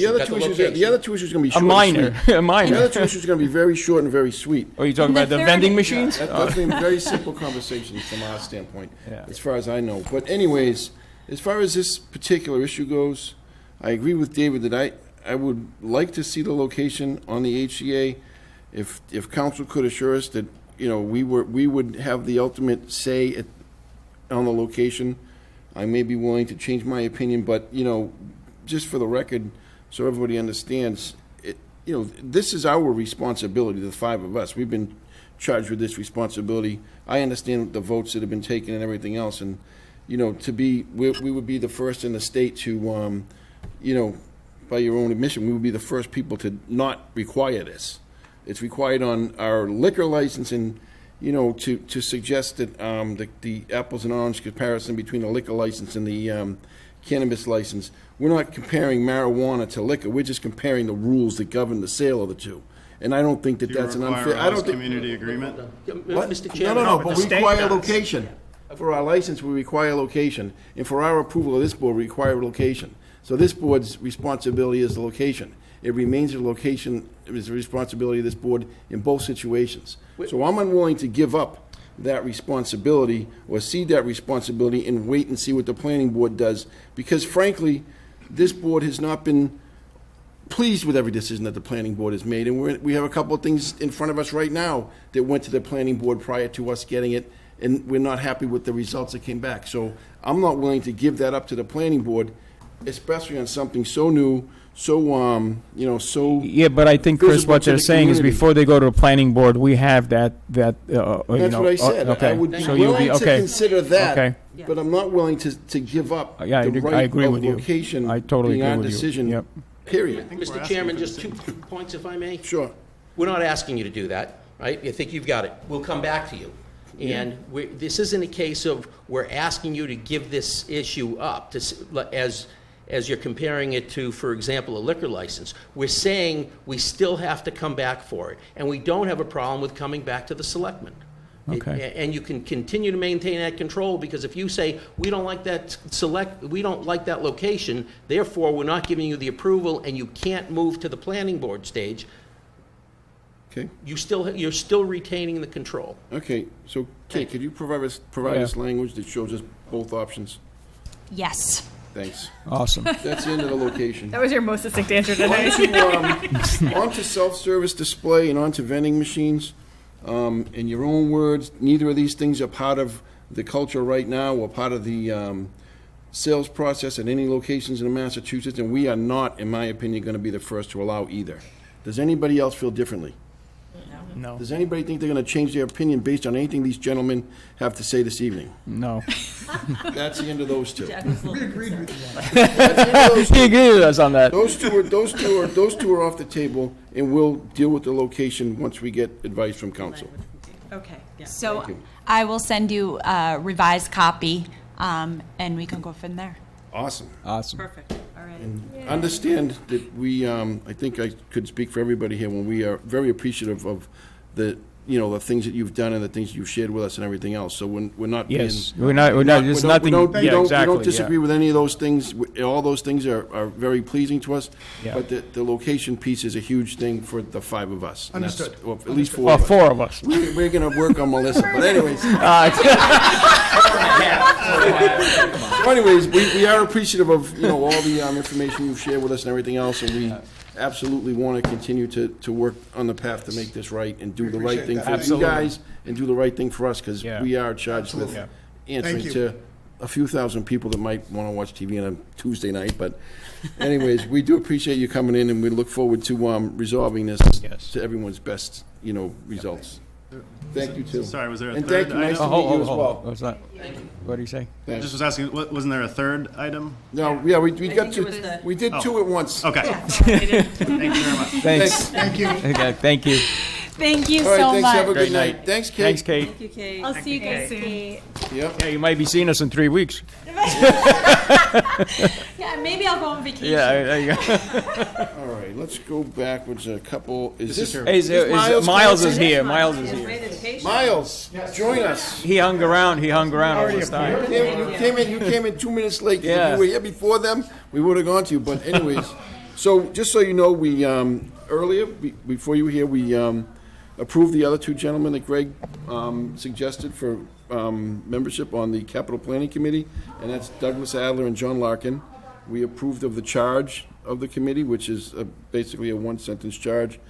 And now, if anybody has any questions for Miles, I'll read the motion, and the motion is to approve the charge of the Capital Planning Committee and appoint applicants with recommended term lengths as presented, specifically Miles Clancy for a term to expire June 30th, 2020. Do we have a second? Second, yep. All right, so Justine, thanks. And so we're at that point. Does anybody have any questions for Miles? Thank you for volunteering. Yeah, absolutely. Thank you very much yeah. for volunteering. We do appreciate it. This is Can't going wait to to get be started, so. it's going to be an exciting and a tough job. Yeah, So yeah. So I guess where you left It's, it was the other two gentlemen were going to get together. Get They were gonna together, reach yeah. out to you and somehow kind of hook up and have a first meeting. We have each other's email address, so And then we also let's have go from there. two other vacancies to fill on that committee. So Now, as a member of capital planning, I'm sure You guys done get- this, though. You know the open meeting law type thing, so you can't share reply all. They don't know that yet. They don't know. Wife has He's gonna- educated he's gonna- me on this. You need to be sworn in, But they'll go through we'll provide them the required training to Okay, be I a just town wanted to make official. sure, yeah. Yeah. Okay, so swearing in, I guess, is I by think the so. town clerk, and she's only there 8 to 10. Yeah, you know, we'll that type of deal thing. with that, too. Becky, So can next move steps on. for me would be to go to the town clerk and be sworn in. yeah, talk to Becky because she's going to let you know about the hours that are available Okay. for. Yeah, so that's all. And then I guess to clarify, they could get started now. You're going to have 3. You could get going. You Yes. don't have to wait for the other 2. No, absolutely. So as you were just mentioned, Miles, yeah, I'm trying to let the three of y'all figure out when you want to meet, how often you want to meet. You should choose a chairman amongst the three of you, and then I'm really trying to just I'm the information provider, and then y'all tell me what sort of information you need. Okay. As well as I can give you recommended formats for those documentations, but again, I'm trying to let the committee drive themselves. Okay.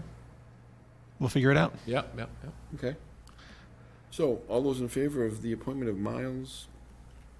Wow, unanimous. Thanks again. Awesome. Thank you. I'm going to be on it. Yeah. If you want to nominate a friend for the force law. I was. Yeah, that's true. I've been thinking about it. Nice. We'll see. Excellent. Yeah. Thanks you very again much. for volunteering. Thanks for volunteering. Anything else? Thank you for staying. Oh, sure. Thanks for Thank hanging you. around. It You was, saw that very exciting. Since you heard that, what's your opinion on host Yeah. agreements? no, I'm not going to. All right. Thank you very much. Have a great night. Thank you. Have a good night. See you, Miles. Thank you, Mr. Chairman. Okay. So, the next one is the right of entry for Thomas Street. So Megan can explain. Sure. Hi, Megan. Hi. So this is an agreement that was created to protect both the town and McDonald Development while they conduct work on the parcel on Thomas Street, identified as map 14, lot 57. And the work has been described in detail in the development agreement that the board signed a few meetings ago. And so this document here is really just to protect it for insurance purposes. And McDonald Development reviewed it and had no comments. Town council drafted it, so there really was no back and forth. It was just a very simple kind of drafting of this, and we were asking the board to review it and to sign it tonight if possible, so they could get going on the work. But if not, then another time. So I'm sorry. Are we supposed No, to go ahead. No. Go ahead. We'll do the motion once. Backwards. When you said for insurance purposes, and I know that there is insurance stuff covered in here, it doesn't add anything to our insurance costs, right?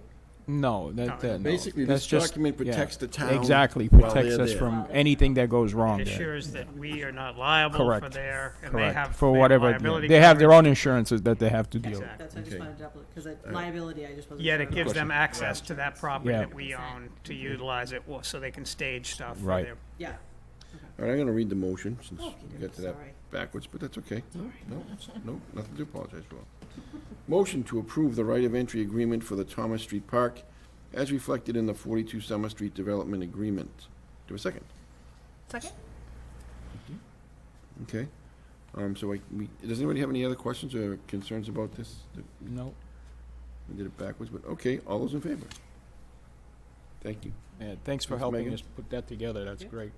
All right, establishment of a fire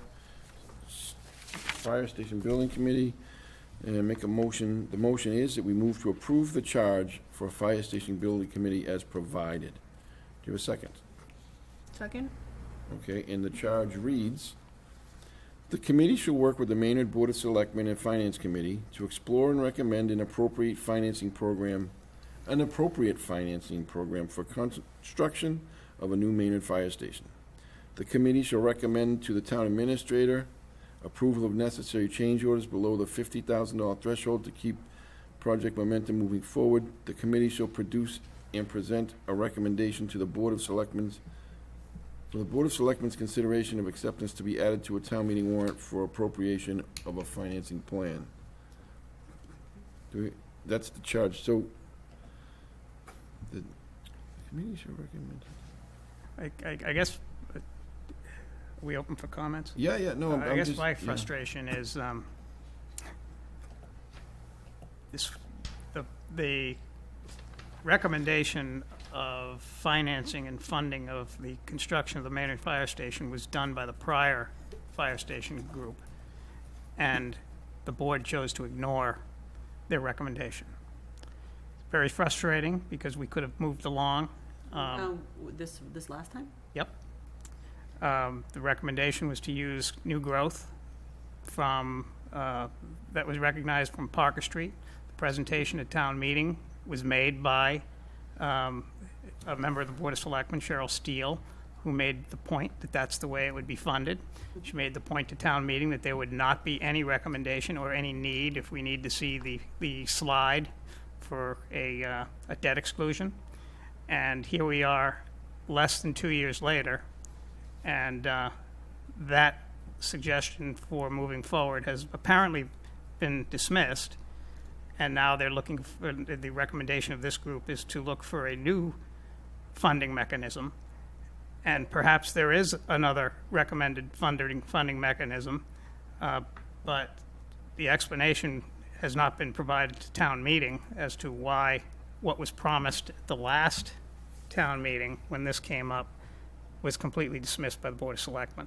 And not only, and not, go ahead. Can I speak to that? Yeah. I'm sorry, but I've been chair of the budget subcommittee for, this is my second term going into it, and David, I know that you've been on it with me. Yep. We just had a discussion, even using all of the new growth for operations. Yep. We're still $172,000 short for the FY20 budget. Mhm. So my question, I guess, would be, what departments would you like to cut $500,000? That's not the point. That's not the point. But it is No, the no, point. no, no, It's no. the Just, you have to operation. understand. No, but it's No, the, then the Wait, It's board. not, you, Let her, you miss. let her finish her point. Because you misunderstood what David said. Let her finish her point. No, I do understand what David said, and I understand the possibility that could happen when we have money that. We had the money. Where? We had it, and Where? we had it. Where? From the new growth. No, we didn't. No, It was we a didn't, though. projection. We had to minute. use it all for operations. Wait a minute. We had what money? Are you talking about That money? was- So when we Money to build a fire station? No. Went into the. About The way it was- $400,000 yeah. of new growth that we Correct. could have used, Correct. right? Projected But new here's growth. the thing, when we first did our budget, meetings back in September, October, the first few iterations calculated $200,000 in new growth. It saved that 400. It did what the fire station building committee was trying to do. The problem was, then we came in short, and then we came in short, and then the budget, and then we still didn't get what we were supposed to have. So we had to make up that money, unless you want to find where $500,000 is going to come from for operations. Which department would you like to lay off from? I guess that's where I get stuck. I understand that we need a fire station. I am 100% on top of that, and I understand that our taxes are high. Believe me, I know that. But my question that I get stuck at, and maybe you guys do have the solution on here, where does that when do you decide to Well, that's the apply? purpose of having this committee together, so they come up with a different option, because the option that was presented to us was debt exclusion. That's the easy way out, Well, and that's not something that's going to fly with the residents in town. Let me just be a little bit clear on a couple things. Number one, the town of Maynard has not yet experienced $1 of new growth due to Parker Street. Correct. None of it's And realized. as of today, there is no contract in place for a Market Basket supermarket to be built there. We know that. So we may not see anywhere near the revenue that we suggested and has been suggested in it. That's I know correct. for one, I've cautioned at every opportunity, don't bet on Parker Street, Yeah. don't bet on Parker Street, don't spend that money. So we haven't got that money yet. That's the first thing.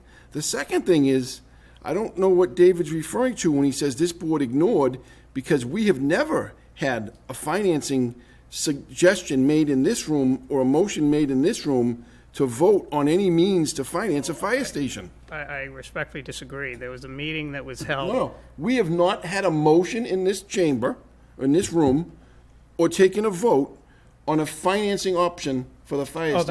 Oh, that's true. But you're saying we have. You're saying that Selectman Steele made a suggestion at town meeting, which she Which did. the Board of Selectmen had. But the Board of Selectmen has never officially come before us in this room as a discussion point, a motion, or a vote. Well, we did. We've discussed where a number of Where we things. differ is we did approve that proposal that was presented to town meeting as a board. We approved that that would be the recommended funding proposal. And as a matter of fact, it went to the Finance Committee as well. And there were a series of meetings held with the Board of Selectmen and the Finance Committee where the decision was made that that would be the way we'd move forward. And when the question came up at town meeting, and this is where we have to have the serious discussion, when the question came up at town meeting about, well, what happens if that new growth money doesn't come through? The answer was, we will not move forward with the project. That was the answer that was given at town meeting. And so now, here we are 2 years later, and we now have to have a different discussion and a different proposal for funding. Fine, but as to Armin's point, a debt exclusion in and of itself would be moving completely 180 from what town meeting was told just a year and a half ago. There's no question about that. But it's not this group of people that's... I said it was the Board of Selectmen. The Board of Selectmen agreed to a funding proposal that was presented at town meeting. Correct. It wasn't the same five but still, I think never- Chris's point was that you We agreed on it. What we agreed on was as we always do, is don't confuse a vote in this room to accept a motion or an article. That's what we voted on. We have never voted on. The board sat here. We have never approved the funding source. We didn't approve a funding source, we approved the funding mechanism. No, I think we just approved to make it a We warrant item. approved to make it a warrant item. That was it. Like, again, just I because we put a respectfully warrant item doesn't mean we We have endorse never it. voted we've never voted on financing for a fire station. I agree with other that, than to accept and allow on the warrant the article that the fire chief and his group, which I was part of, right? And Andrew Scribner McLean was the one who came up with this debt exclusion idea, and he also, part of that was he put the idea forth that the town of Maynard would not have to spend a dollar they're not spending today and still be able to build a fire station, correct? Was his idea? That we could build this fire station without spending an additional dollar over and above what we're spending today. As things come off of our debt, we would use that money to pay for it. There were a number of people who had that, I wouldn't just throw it on Andy. I'm going to be the... It was his idea, is what I said. I'm good at being the unpopular person tonight, but my opinion is, given the current financial health that we're in as a town, I don't see how we could throw $1 at the fire station right now. Nor do I think we'd have the support of the citizens of this now town. you're getting to the exact point that I was getting to at the outset. Glad to help. Which is, Cooperation is a collaborative effort. It's frustrating because we might be talking about fighting windmills. We And wanna fight until no this windmills. board Fighting has windmills. the serious discussion about whether or not is this even a reality that we can do this? Can we expect our residents to have an average tax increase of another $250 on top of our annual $150 And that's to not counting the $200 roof on Green Meadow. on average. I don't think we You even know, can so there. It's so the roof. what we need to do, we talked earlier tonight about capital planning. We need to have a capital planning plan. Yeah. You do, David, before you're we- 100% correct. Before we start talking about getting a group together to talk about how to fund the fire station that we don't, to your point, have the money for, nor can we ask our residents to expect them to put another $250 to $300 a year towards the fire station. So do we- Yes, we need a fire station, there's no doubt. No one It's disagrees, It's yeah. planning for that So- fire station. And what I see So too is in- we keep asking people, the residents, for like 50,000 here and 200 Right, exactly, here, yeah, and we're not exact- yeah. actually having any movement forward towards Well, a fire it- So there's station. been there's been all the different conversations, been several different iterations of fire station building committees over time, and several different studies and several different, everything's been done a few different times. You know, should we include in the charge for this group, and go back to the chief and have a discussion with the chief about the charge of this group, to include, discussions in the community as to what would the community tolerate financially, A, and B, are they gonna be, is people gonna be informed? Trust me, I'm as for a fire station as anyone in town can be. I think we all are. I think everyone agrees with that, but I think that, I disagree that we have a funding source in place and we've ignored it, but that's just semantics at this point. I just think that there's gotta be more than that one option, because things have Yes, changed exactly. since a year and a half ago with, we've came across it's gonna be over $1 million solution by the time we're done with Green Meadow School. Yeah. There's no question about that. Easily. It's gonna be over $1 million of problems there.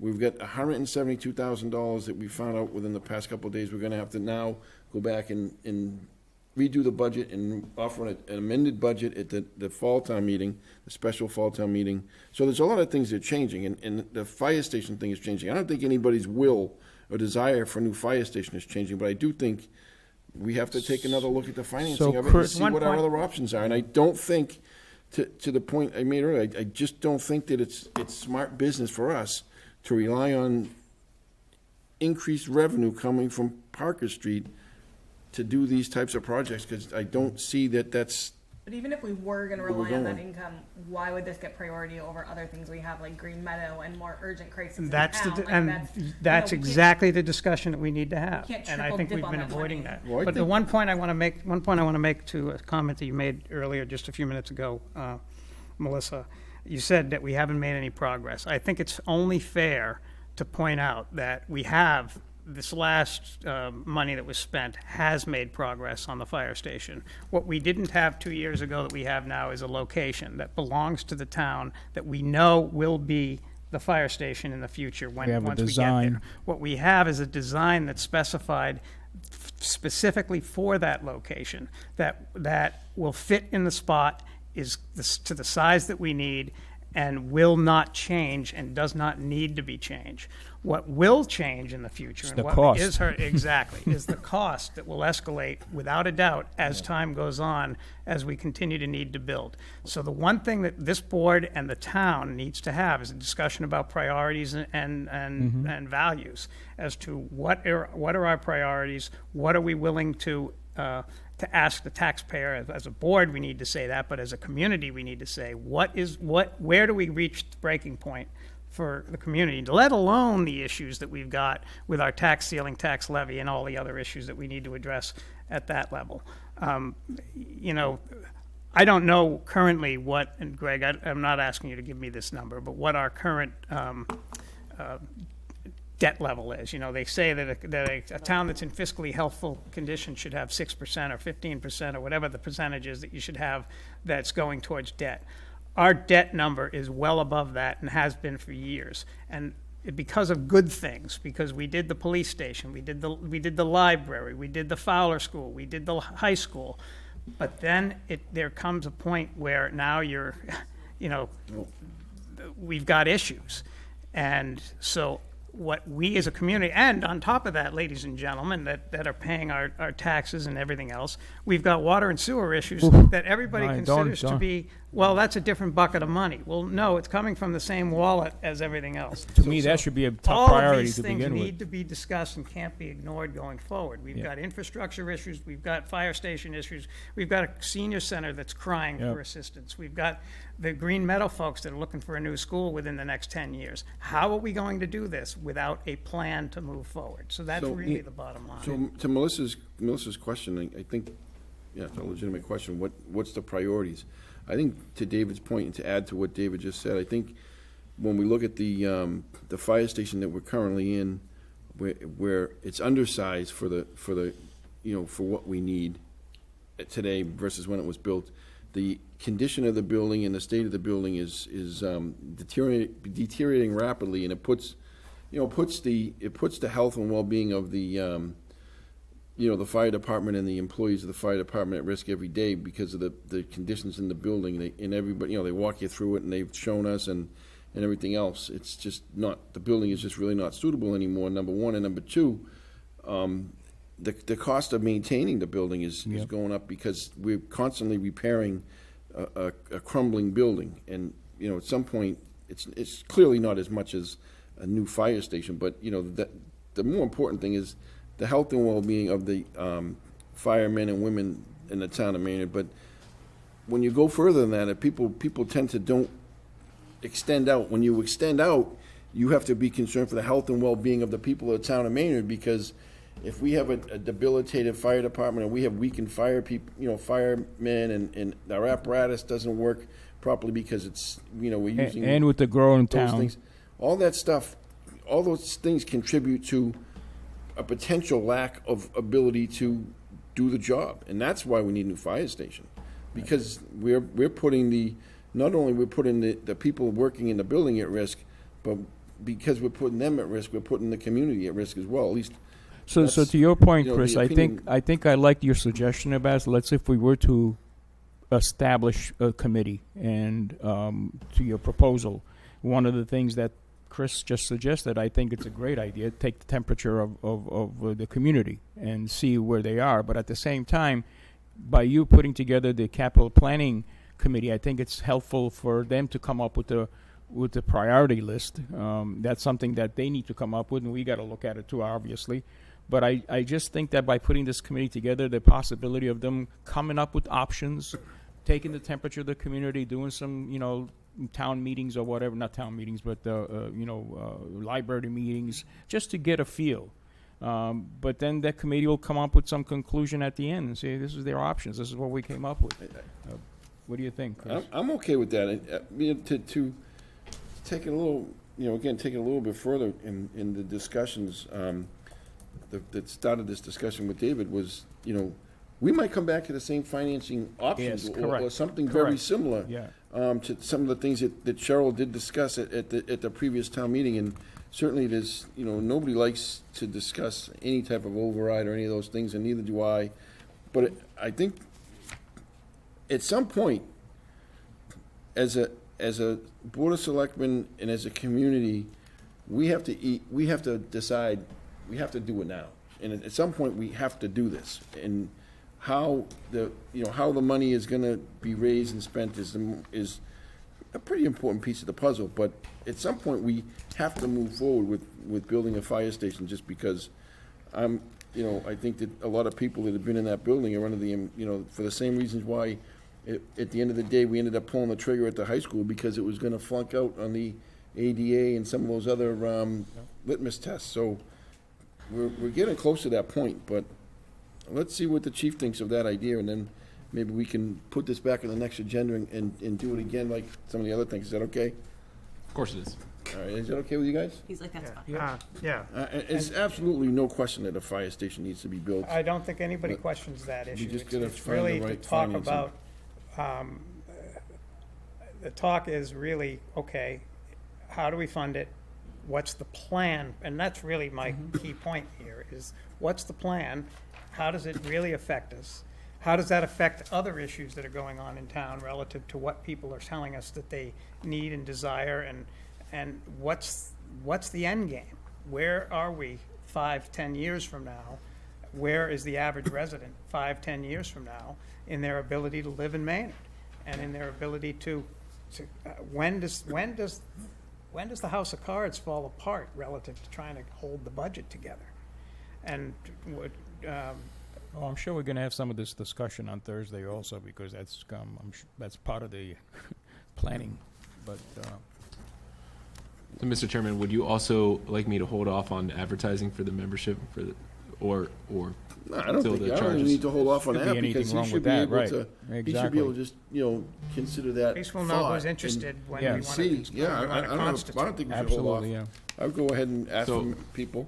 Very good. I don't have a problem with that. So, do you have anything outside of what's written in the town administrator report that I see here? Hey, I'm sorry, anything that's out? No, actually, Mr. Chairman, there's not. Thank you for Sometimes asking. you add. Sometimes. It's a wonderful report. Thank you so much. Always.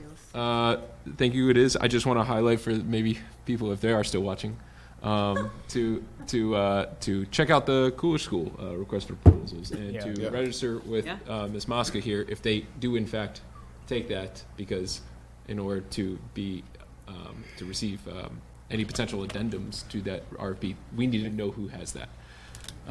Also, as a reminder to the board, or announcement, if you didn't already know, I plan to take vacation next week, so some personal time off. You're coming back though, right? We'll see if my wife says so. No, I plan on coming back. Ms. Mosca happens coincidentally also to be taking vacation. What? Yeah. What was your fourth vacation already? Megan's driving the bus next week. Megan's driving for most of the week, although she herself will be taking a couple of days of PTO. Have a wedding.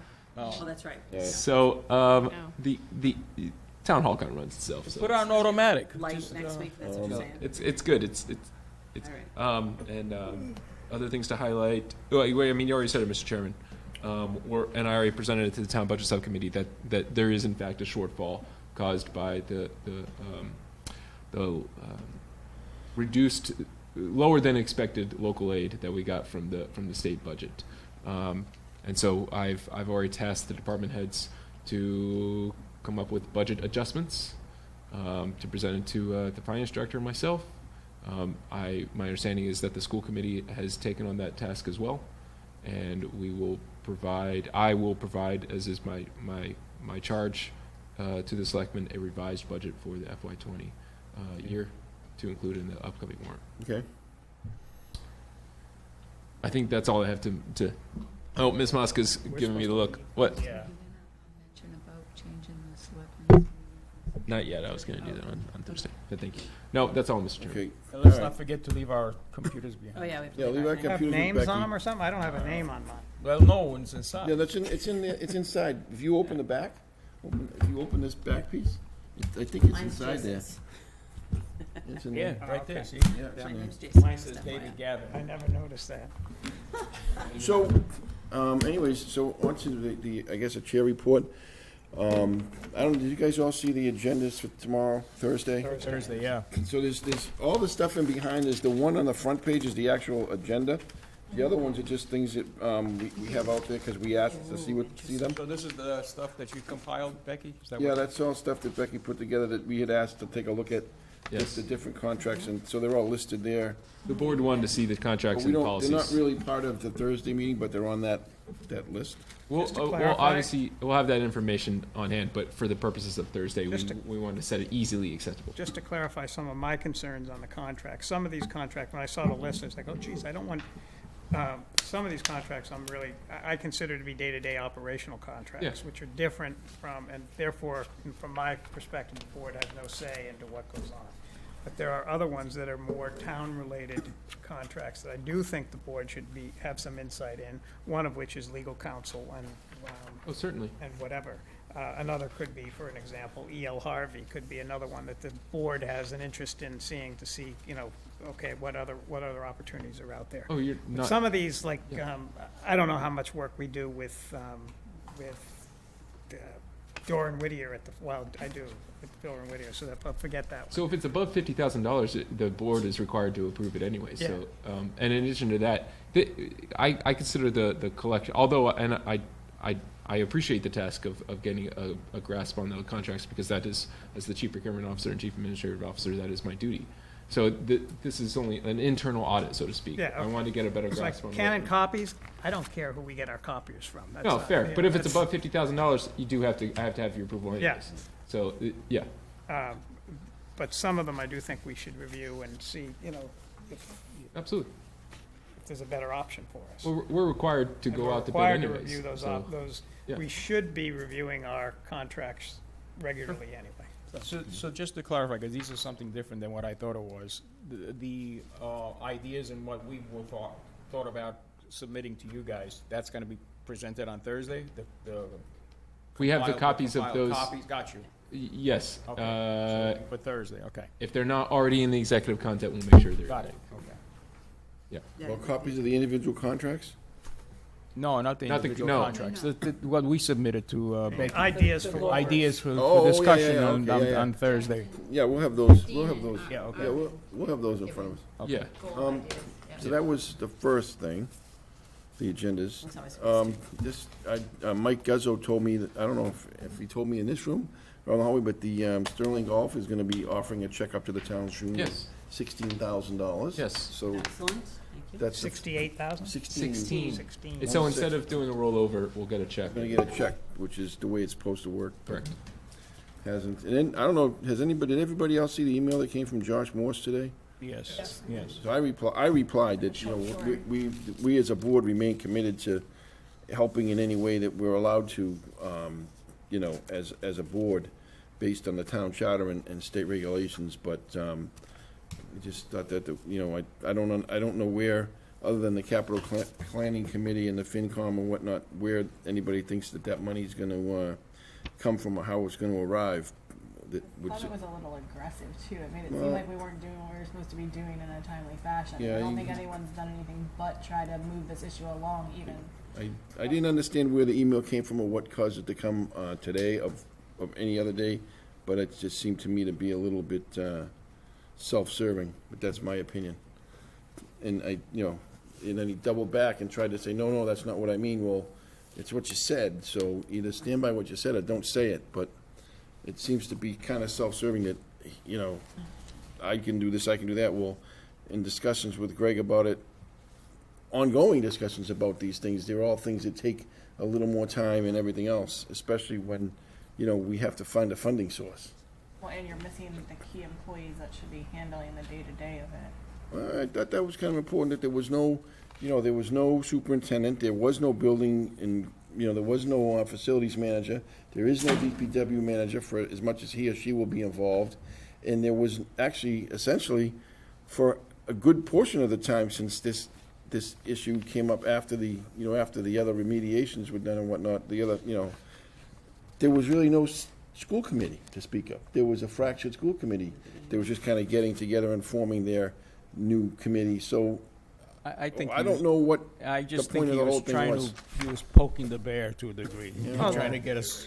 He ought not poke the bear, but that's I think it's his right to do so, Yeah. and he can send out all the emails And he Ken wants. had a good answer But for certainly him you- too. I certainly saw you can- Ken's certainly answer. the- That was a good the answer. option to ask questions Yeah. of him based on what he says.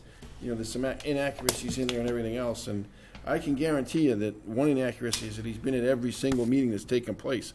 We've had several in this room that he hasn't been at, so that's not exactly, if you're gonna write something like that, as nasty as that, you ought to at least write the truth. And one comment I want to make about the comment, and, I think Josh is feeling some pressure from the group that he's working with anyway, but beyond that, he commented on an allocation that was made years ago relative to the roof. And at that time, this is part of my frustration along the way, but at that time, the then not building inspector, but facilities manager, told us that the roof did not need to be fully repaired. Instead, it could be patched or whatever it was at the time. And everybody was excited about it. I'll admit I was too, because we now saved, from our perspective, a significant amount of money. As time went on, the fact that the roof was an issue was known, and I remind many people, and we learn from history, I guess, but we were told by the school committee at one point that their top capital priority was a playground.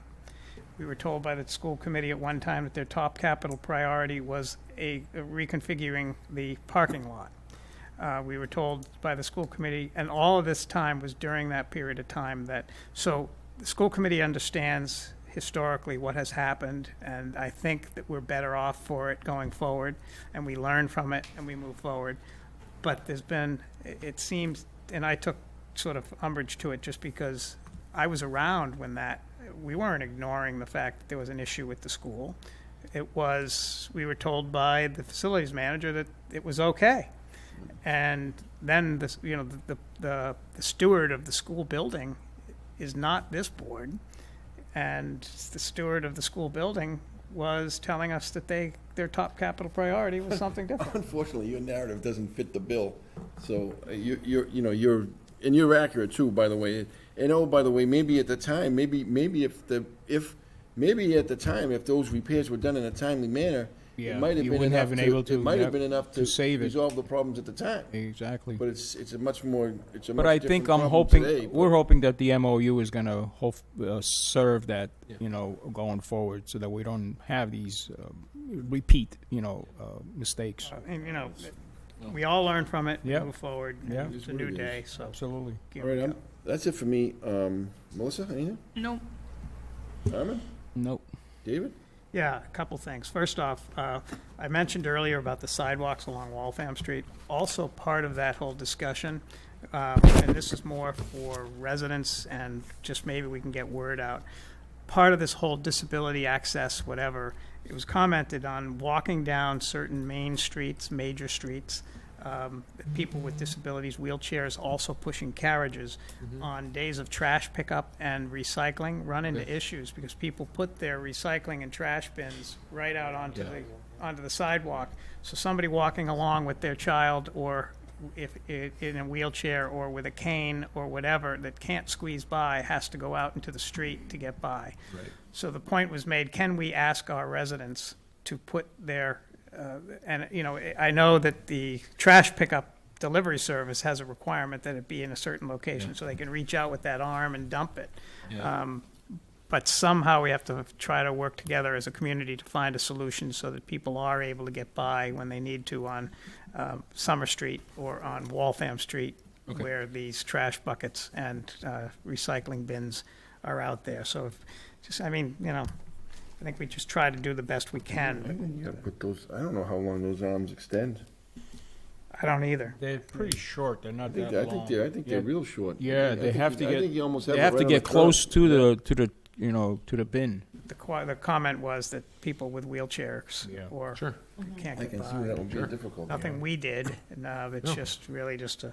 We can look into it, absolutely. Yeah, and then the next question is, Chris, where are we with the TA's performance review? Oh yeah.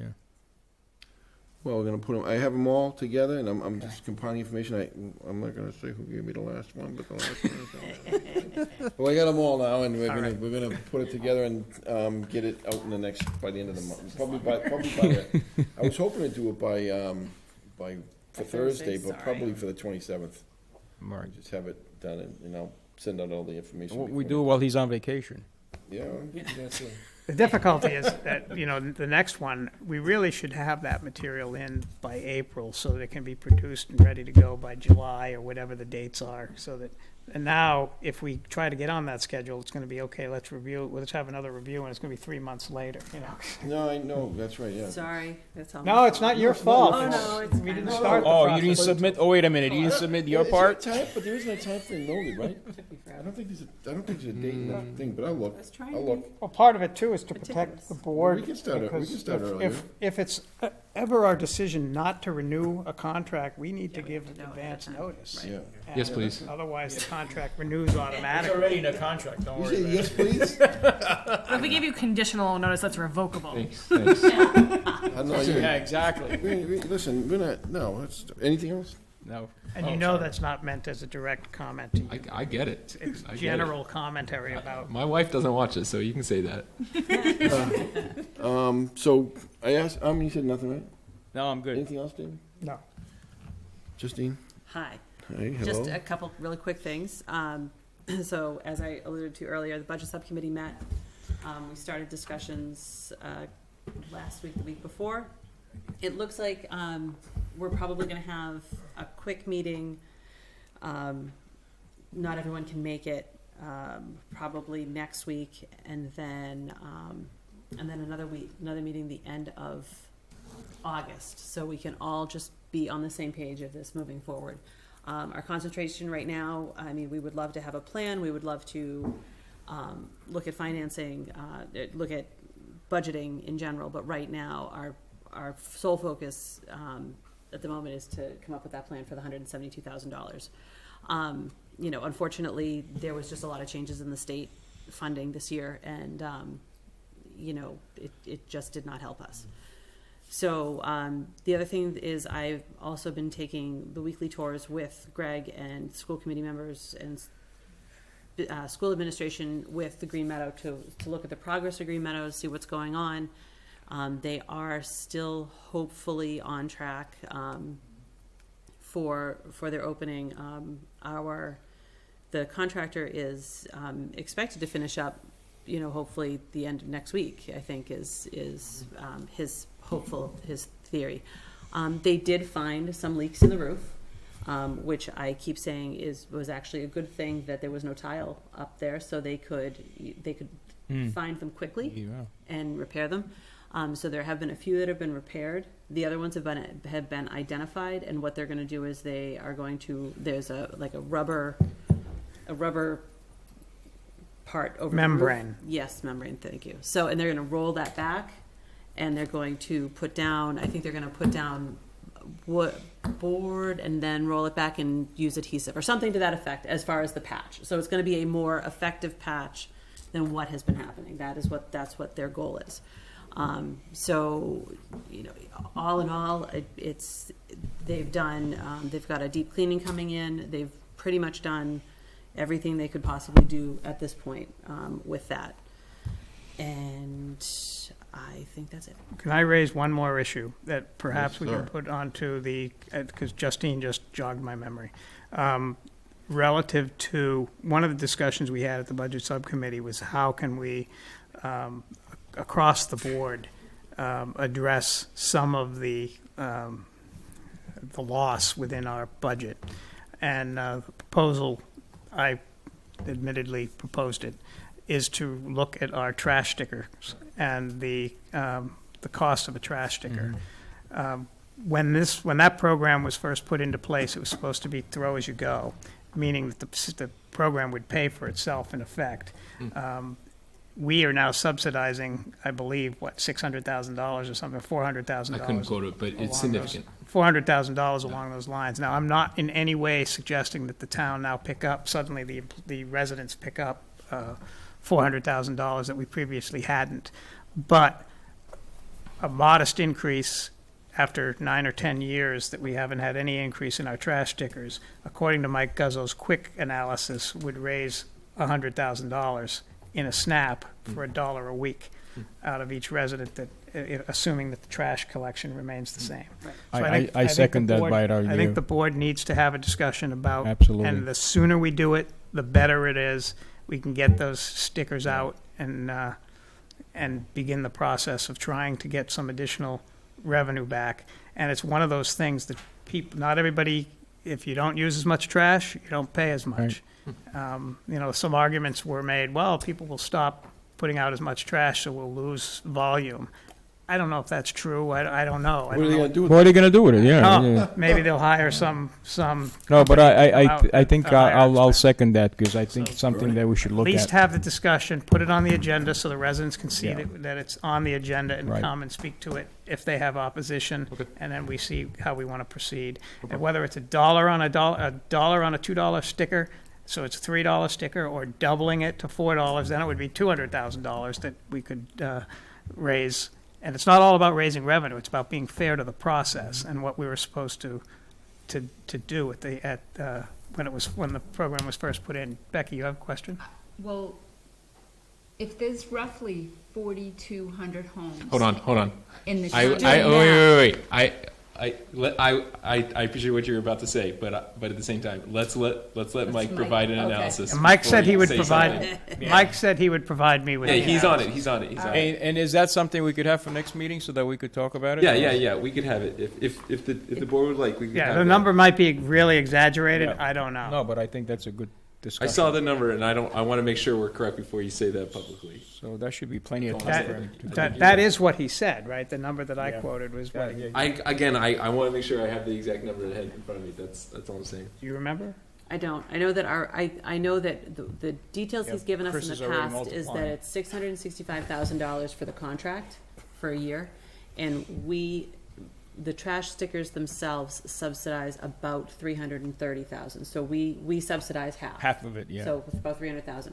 I mean, my thinking is if you doubled it, it would cover everything, but obviously it's not as simple as that. So that's why. So let's Right.